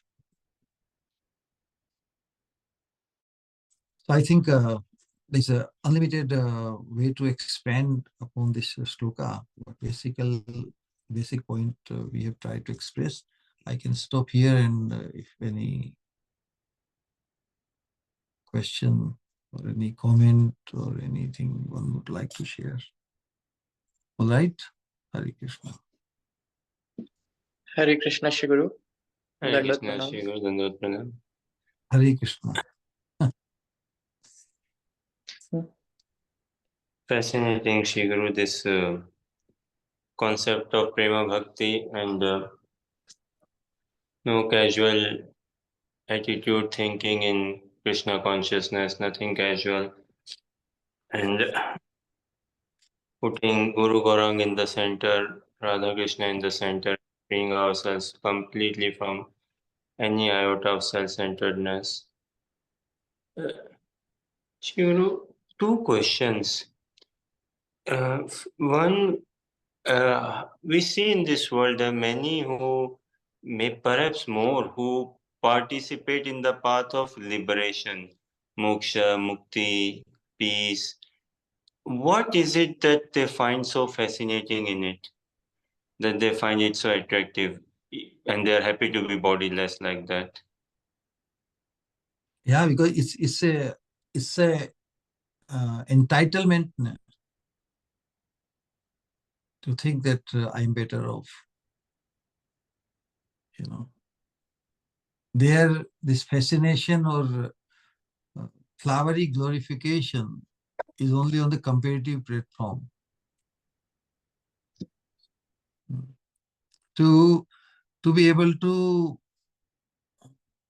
see others, stuck in a mode of passion and ignorance, kama, krodha, lobha, moha, mad, matsarya, correct, of this world, and to think that we are above them. So it's a superiority complex only. The sense of liberation only superiority complex, and people worship it. No? Or somebody is not engrossed in this worldly infatuations, kama, krodha, lobha, moha, mad, matsarya, and they appear very elevated. So it's a sense of false. It is not transcendental. The concept of liberation is not transcendental. It is rooted only at the most in mode of goodness. So comparative superiority.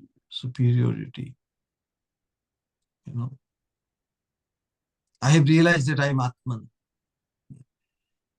So I'm situated in a higher platform.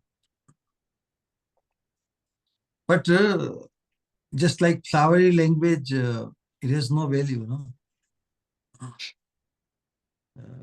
It doesn't have any intrinsic true value for the benefit of the soul. The concept of liberation or attaining so-called liberation, there is no fulfillment for the soul. It's only negating the negative experiences of this world. So that is the concept. Dukh ki nivritti, how one can become free from the miserable situations of this world. But there is no positive replacement for it. But it's attractive to people, common masses. Because how many people can free themselves from these worldly hankerings? To become free from worldly hankering itself puts one in a very high status, isn't it? Ordinary to extraordinary, isn't it?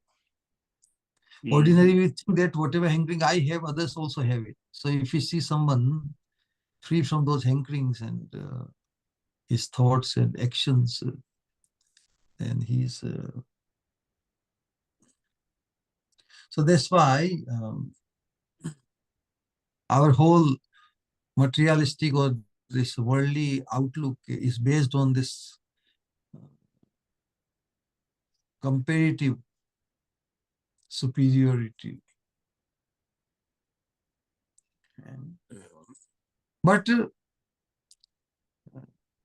a truly intelligent person, or those who have got the vision of Bhagavad Dharma, the true nature of the soul, the Sambandha Gyan, that I am Krishna's, so I am meant for Krishna. You know. So this lack of Sambandha Gyan lets them fall in a trap of liberation, the concept of liberation. So we should not be baffled by this kind of thing. Yes, liberation is very elevating, but elevating only within this material world. The concept of liberation, one can become detached from the worldly hankerings. The worldly hankerings cause so much misery. So becoming free from worldly hankerings is a very elevated status. But it is not in accordance to the true hankering of the soul. Soul doesn't want to become static. The soul wants to experience eternal ecstatic situation. And that is only available in the blissful realm, divine blissful realm of Krishna. So liberation, the fascination towards liberation could be only self, is the highest level of self-deprivation. So those who are situated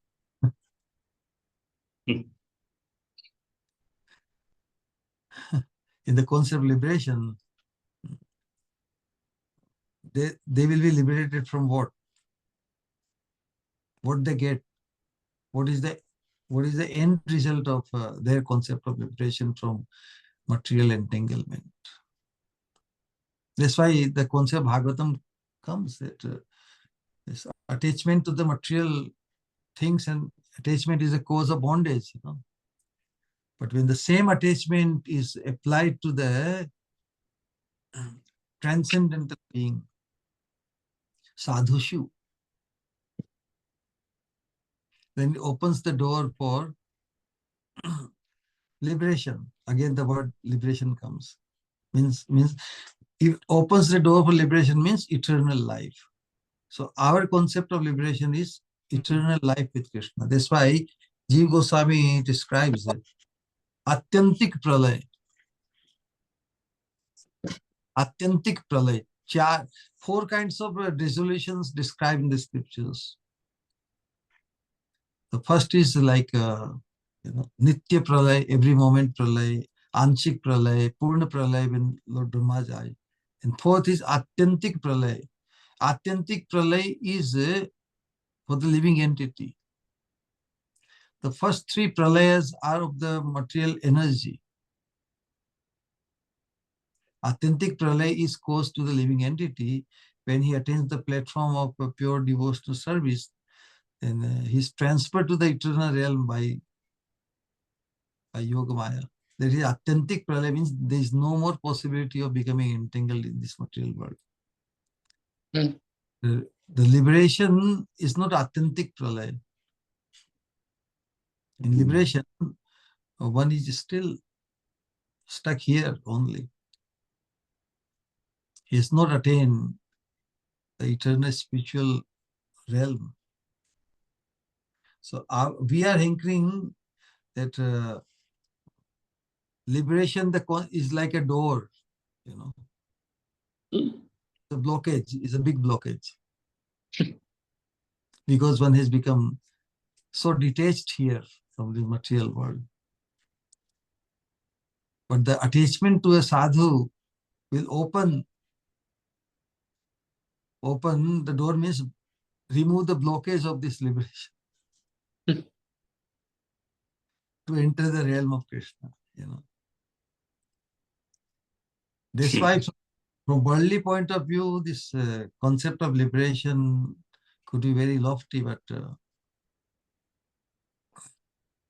For the devotees, for the sadhakas on the path of pure devotional service, we have to cross over this material liberation and enter the realm of divine attachment. Liberation means detachment from worldly, but beyond that is the attachment of the divine. So that is what we hanker after. Only by developing divine attachment for the divine thing, we can cross over the door of liberation, which appears very lofty, for the liberation, for the proponents of liberation, that is their limit. What is their limit? That they cannot cross, they cannot open the door beyond which is the eternal blissful realm. So what's your second question? Sri Guru, Mahaprabhu in here, is he speaking in sadhaka avesh and this mama janmani ahetuk bhakti rahetuki? So is he hankering, asking for sadhana bhakti or prema bhakti? Does the sadhak ask for pure bhakti or not? Is anybody asks, give me sadhana bhakti? Sadhana bhakti is the practice which one is engaged by the authorities, leading to prema bhakti. Our aspiration is only pure bhakti at any stage. We don't aspire for sadhana bhakti or any other. You aspire only for prema bhakti.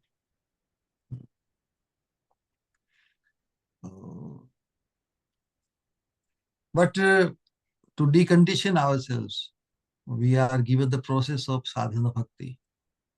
And sadhana bhakti is supposed to lead to pure bhakti. That is the idea. So even while engaged in sadhana bhakti, our aspiration is only for pure devotional service. Correct? Yes, Sri Guru. All right then. Hare Krishna, Shri Guru. Dandavat Pranam, Shri Guru. Hare Krishna. Awakening words from your lotus mouth, Shri Guru. And beautifully you explained us pure devotional service, and then we see you, Shri Guru, and we can understand it.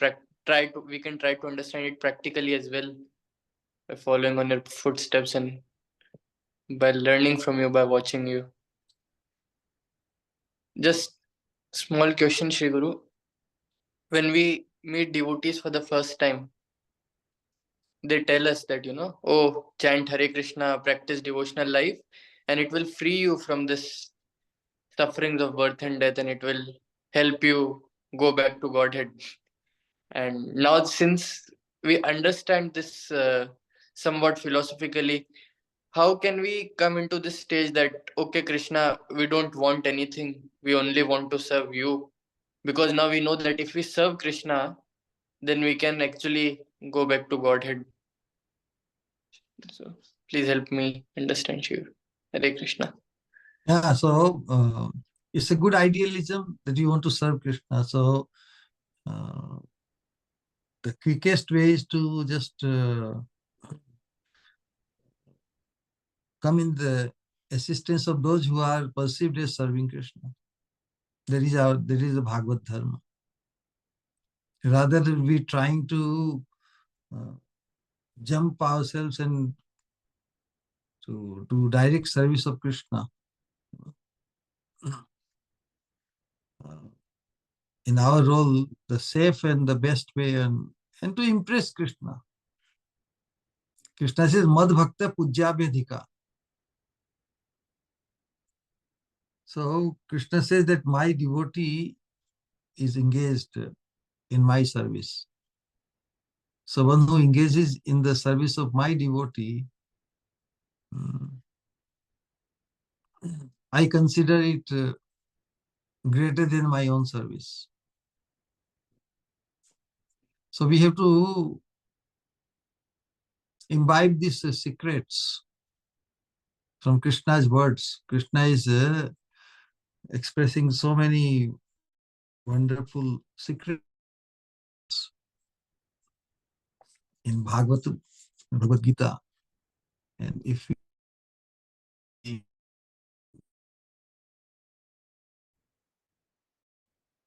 we perform pure devotional service to impress Krishna, then best thing is the best source is Krishna's words. So Krishna says, Mad Bhakta Pujya Vedika. You want to worship me? That's great. But greater than my worship is the worship in the service of my devotee. So in order to become ourselves a pure devotee, we have to first identify who is a pure devotee. Correct? So there is a pure devotee, someone other than me, correct?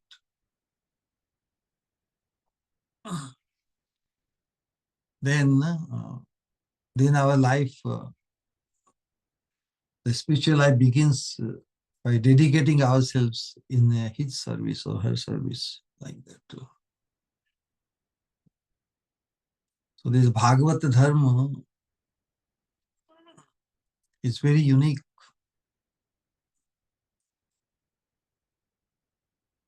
We follow the path of subservience, servant of the servant of the servant, das dasanudas.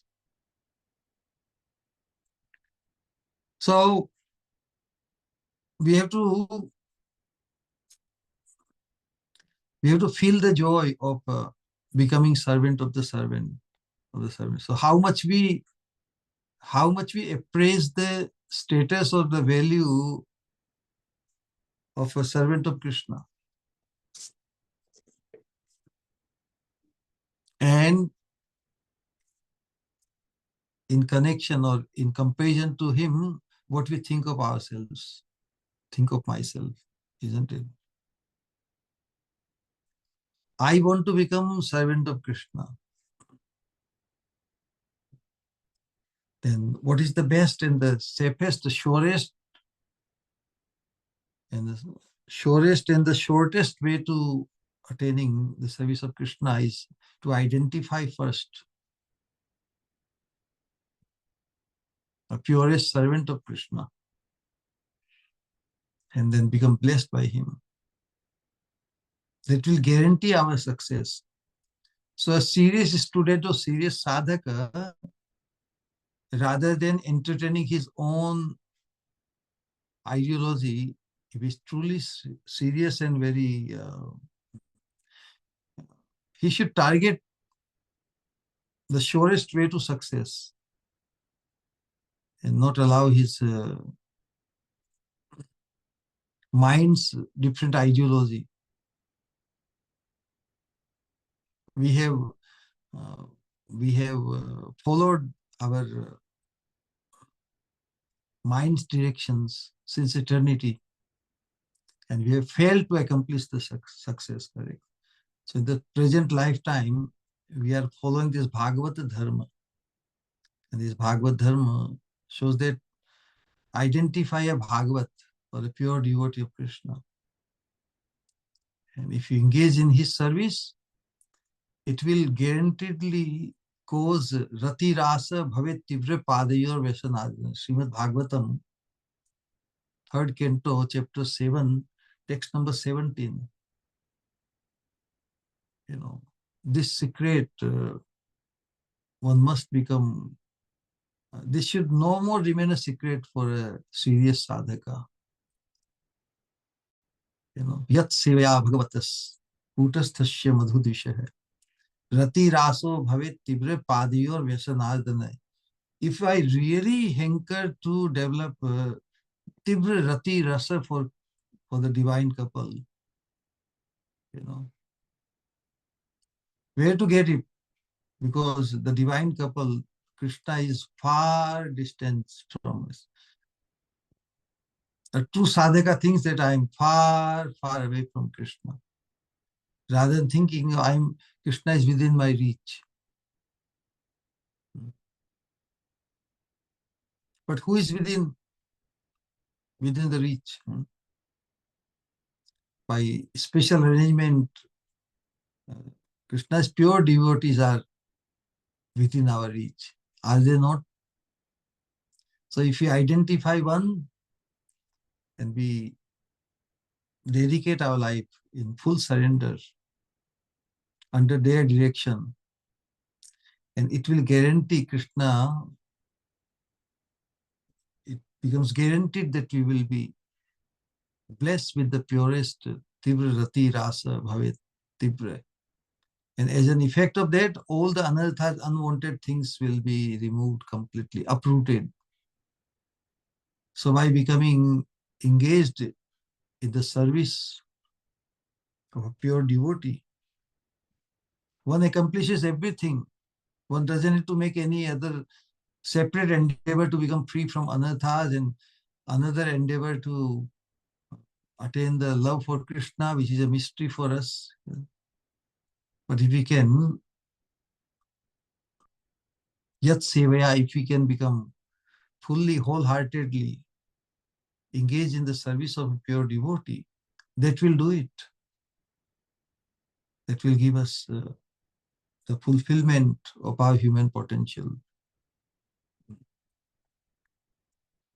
And that's why in this satsang, in our association, we always aspire to associate with more advanced devotees. We always aspire to hanker to attain the association of pure devotees, so that our service attitude, our service, our serving such pure devotees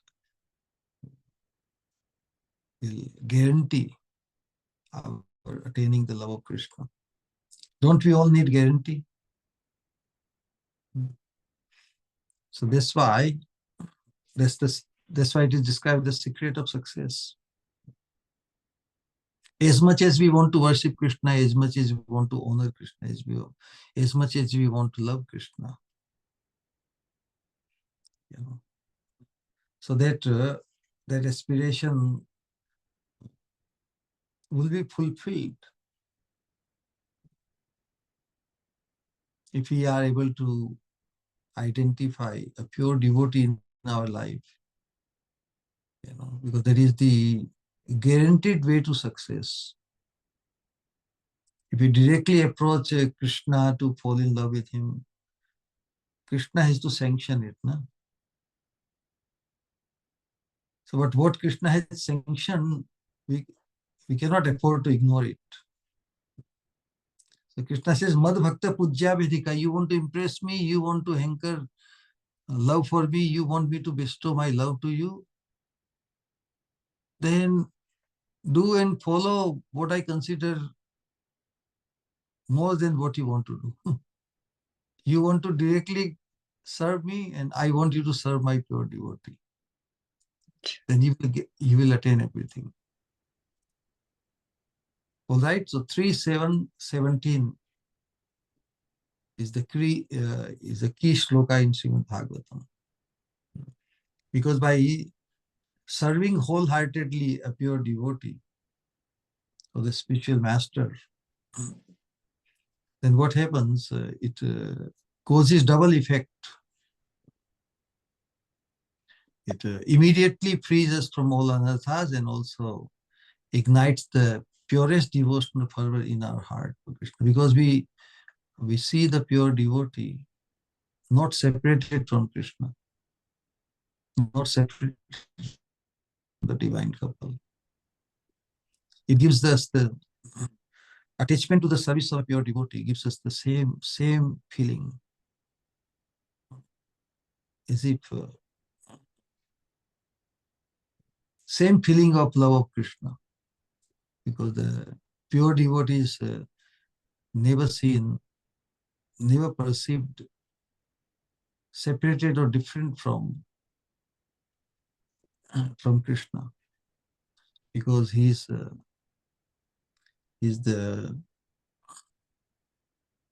part of the Swarup Shakti. Swarup Shakti means internal potency, which is never separated from Krishna. So if you get anyone who is not separated from Krishna, is it not non-different from Krishna? That's why we say Nama Rupa Guna Lila Dhama Parikar. So our perception of a pure devotee should be that he's an associate of Krishna. So if I can get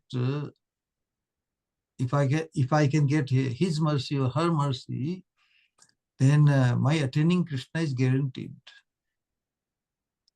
You don't have to get lost in the process of in search of Krishna. The search of Krishna becomes guaranteed when we have searched out, we have identified whatever love or worship which we want to engage in directly to Krishna. We can directly engage the same fervor and same attitude in the service of his pure devotee, and Krishna will definitely fulfill our desires. So a truly intelligent or awakened person, he should always find the shortest and the surest way to success, and not follow the mind's ideas.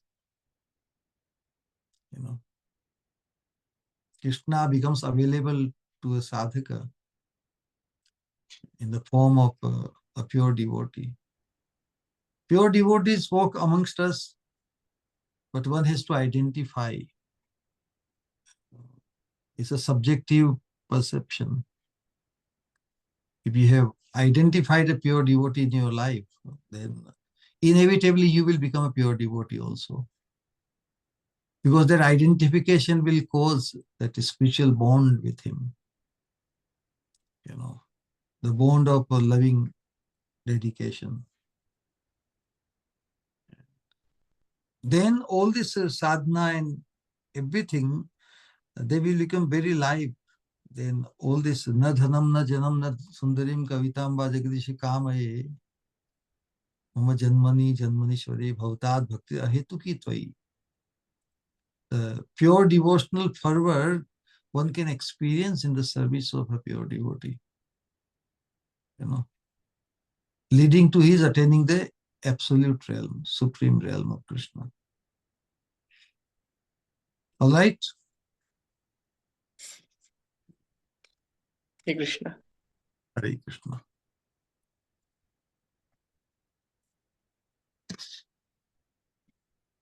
ठीक है. Anyone else wants to say something? Or Hare Krishna, Pranam Shri Guru. Thank you for this class. It was really amazing. I just hope that I get to take a little bit away from it. My understanding is not very good. So I would like to request your help if you would kindly answer my question. I think you spoke on it a little bit already, but I was wondering, how can we get to the point of selflessness? Like, how can we not just have it at a mind level and meditate upon it, that it's a characteristic that we would like to have, but how can we realize it so we can actually act on the level of selflessness? Hare Krishna. Yeah, this is what we have been discussing in Sikshastakam. The idealism, this ideal is very high, very, very lofty. But it is also, although due to our material conditioning, what is material conditioning is only self-centeredness. Everything has to be for me. What is there for me? What is there for me? Why should I do this? Why should I do anything? Everything, the motivation is only self-aggrandizement, isn't it? And this self-centeredness only has deprived us. Only through satsang, in this Bhagavad Dharma, we realize that our human potential is underutilized. We have remained underperformers since eternity. The life's true joy or ananda is in self-giving rather than in hoarding. Why? Because the sense of belonging to someone is very, very powerful. Our existence is not in isolation. We have not existed on our own accord. Someone has caused our existence, isn't it? So this samandha gyan, that I am Krishna's, and ultimately the essence of Krishna is Srimati Radharani, correct? So the sense of belonging to Radharani is the most blissful idea, most blissful contemplation. What is there in self-centeredness? It only limits. It only limits us. It is not our true glory. Because if we don't realize who our source is, who we belong to, then it is only self-depriving the real joy or the real bliss which we are all hankering. So the animalistic propensity, animals are always self-centered. They don't think of anything else because they don't have the potential. They don't have the capacity and the intelligence to think anything beyond what they think they are. But we as a human being, we have the capacity, we have the intelligence. When we can explore, we can so much appreciate what our true or better identity is. So human being in the progressive, he identified with something, then I think I can better it. So in this, in the process of betterment, when one becomes so fortunate to come to the connection of Mahaprabhu, Caitanya Mahaprabhu, and what he exposed, our real identity, then who wouldn't go for that?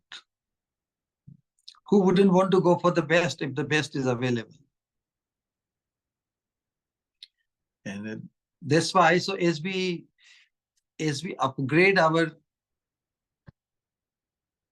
true identity or towards our eternal identity, then the effect of our previous identification will go away, isn't it? It's a replacement.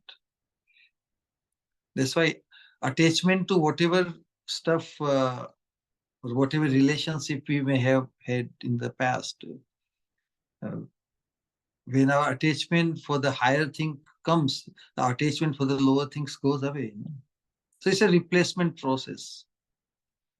So however engrossed one may be in the self-centeredness of the lower nature or the crippled nature, our self-centeredness is that we are Radharani's. Srimati Radharani becomes our center, and I belong there. So it's not that yes, in self-sacrificing we are losing ourselves. No, if I sacrifice, I lose myself. No. In self-sacrificing, we attain the highest status, highest fulfillment. Someone is perceived as a trillion times better than myself. So to the Kinkari, Radharani is valued trillion times more lives. What is one life? And so that's why life's real fulfillment is to realize the sense of belonging to someone so sublime. So we attain our true value, we realize our true value in realizing our Srimati Radharani's connection. That is the ultimate platform of Krishna consciousness.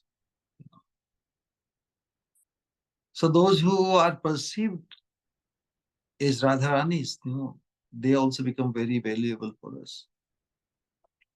We want to also serve them, because our goal is to please Srimati Radharani. So that is the only way to not remain trapped in the lower category self-centeredness.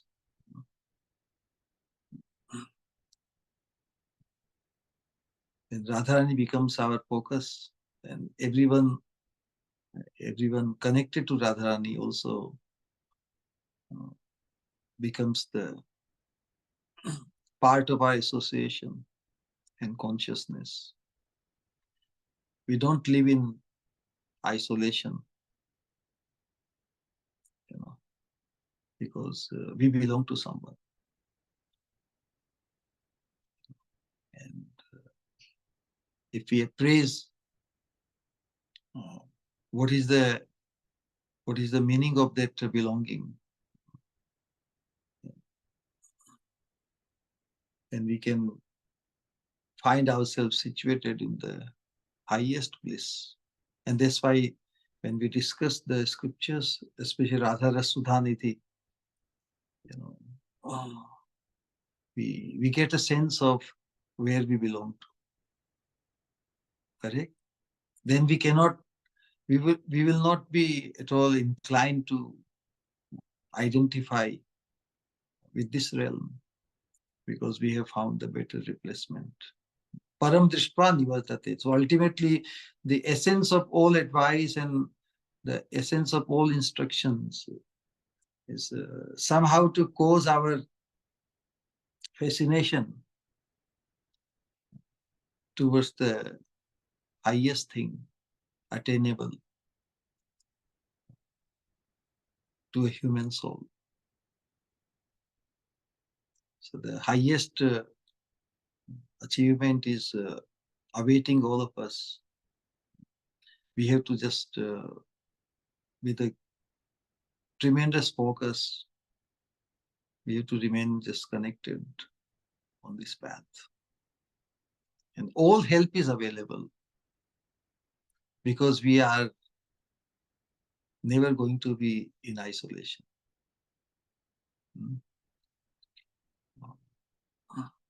Everybody is there to help us, only help us, if we just always look out for the help. All right? Thank you, Hare Krishna. Hare Krishna.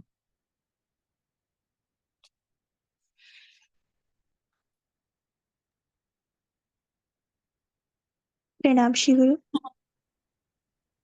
Hare Krishna. Hare Krishna. Hare Krishna, Pranam. Yes.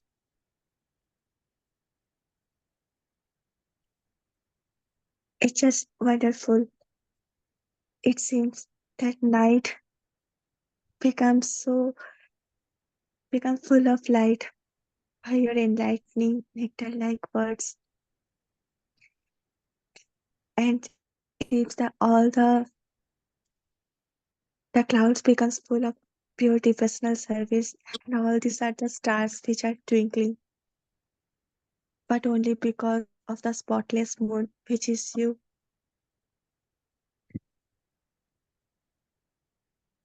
Really, as you told that we are like the infants. Yes, we are like the infants, and you always in every step guide us that we never forget that what is our real identity and what is our destination. That we are the Manjari of our Swamini.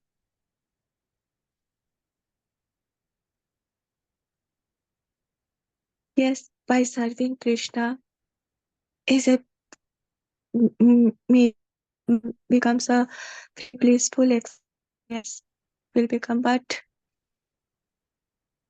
you gave this opportunity in this lifetime by serving you a very little bit, but feel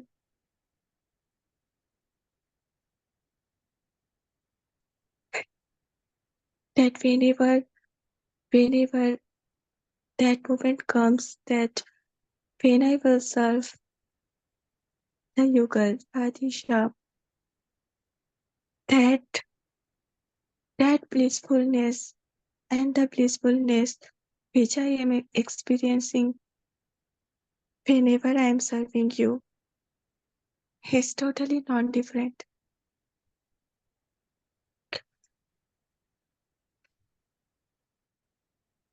I give you everything. Thank you, but it's never ever sufficient. Pranam, Hare Krishna. The point we always explain that our service of Krishna, our association with Krishna as a servant, is within our imagination. No? It is not a direct experience as yet.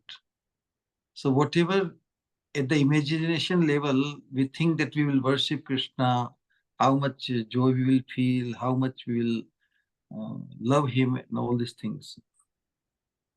Because it is indirect, but in the service of a pure devotee, one experiences a greater joy than what one imagine one will do. What will happen if we directly get the opportunity to serve Krishna and love Krishna, the divine couple. And that's why it's a fulfillment. The service of a pure devotee is not a replacement of the service of the divine couple, but rather it is a fulfillment. Then our hankering for the service of the pure devotee, it culminates into our hankering for the divine couple, because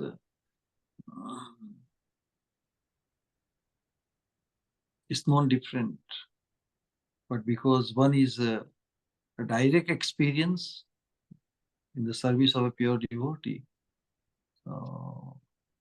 that hankering ultimately culminates into the service of the divine couple. Because one has experienced the same nature while in this material world also. So that that hankering will be connecting us to the service of the divine couple. Because it is the same subject matter, it's the same thing. And what is available to us in this material world, that is very critical. Because the attainment of the direct service of the divine couple will be available only when we leave this body. It will be made available after death of this present existence. But we won't become eligible to attain it without developing the hankering for it. In order to cause that hankering in us, the service of a pure devotee is made available to us. So when one becomes attached to the service of a pure devotee, then he has experienced what it would be like. What it would be like to be in direct service of the divine couple. So the service of a pure devotee becomes a complete package for a conditioned soul, for a conditioned person, sadhaka, to become completely deconditioned by experiencing more than his imagination what it would be like to be in direct service of Krishna. Because there is still in imagination. So the service of a pure devotee or the spiritual master can cause us that experience, the divine experience, even in this world of three modes of material nature. One can realize one's transcendental status like a lotus in the water, even while living in this world, by perfecting one's service attitude and service dedication to the spiritual master of a pure devotee. And it's a very subjective experience. It is the subjective perception. And that must be hankered after. That we beg Krishna that we may become blessed to find that perception in some pure devotee. Pure devotees are many, but our perceiving one is the most blessed will be the secret of our success. So we must hanker, we must pray to Krishna that may we have that perception of most blessedness in one pure devotee at least. All right? Yes.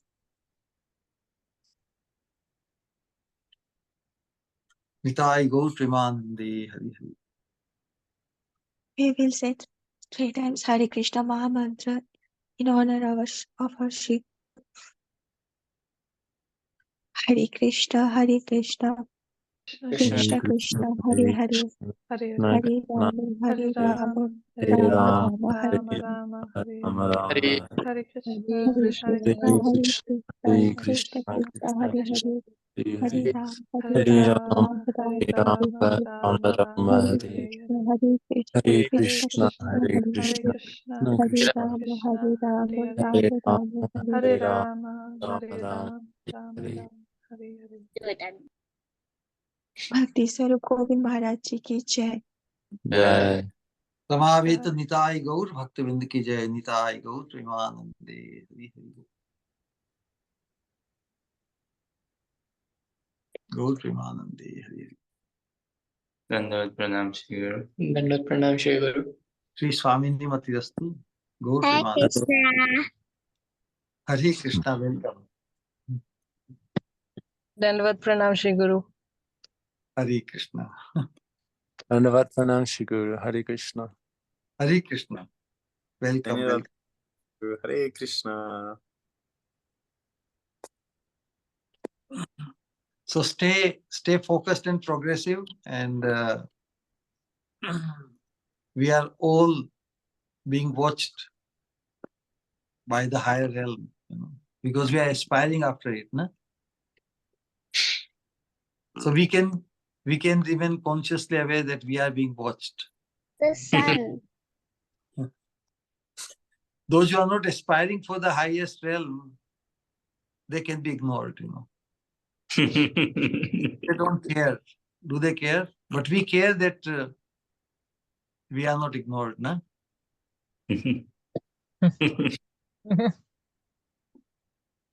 Hare Krishna, Krishna Krishna, Hare Krishna, Hare Hare Ram. Nitai Gaur Premanande Hari Hari Bol. Hare Hare.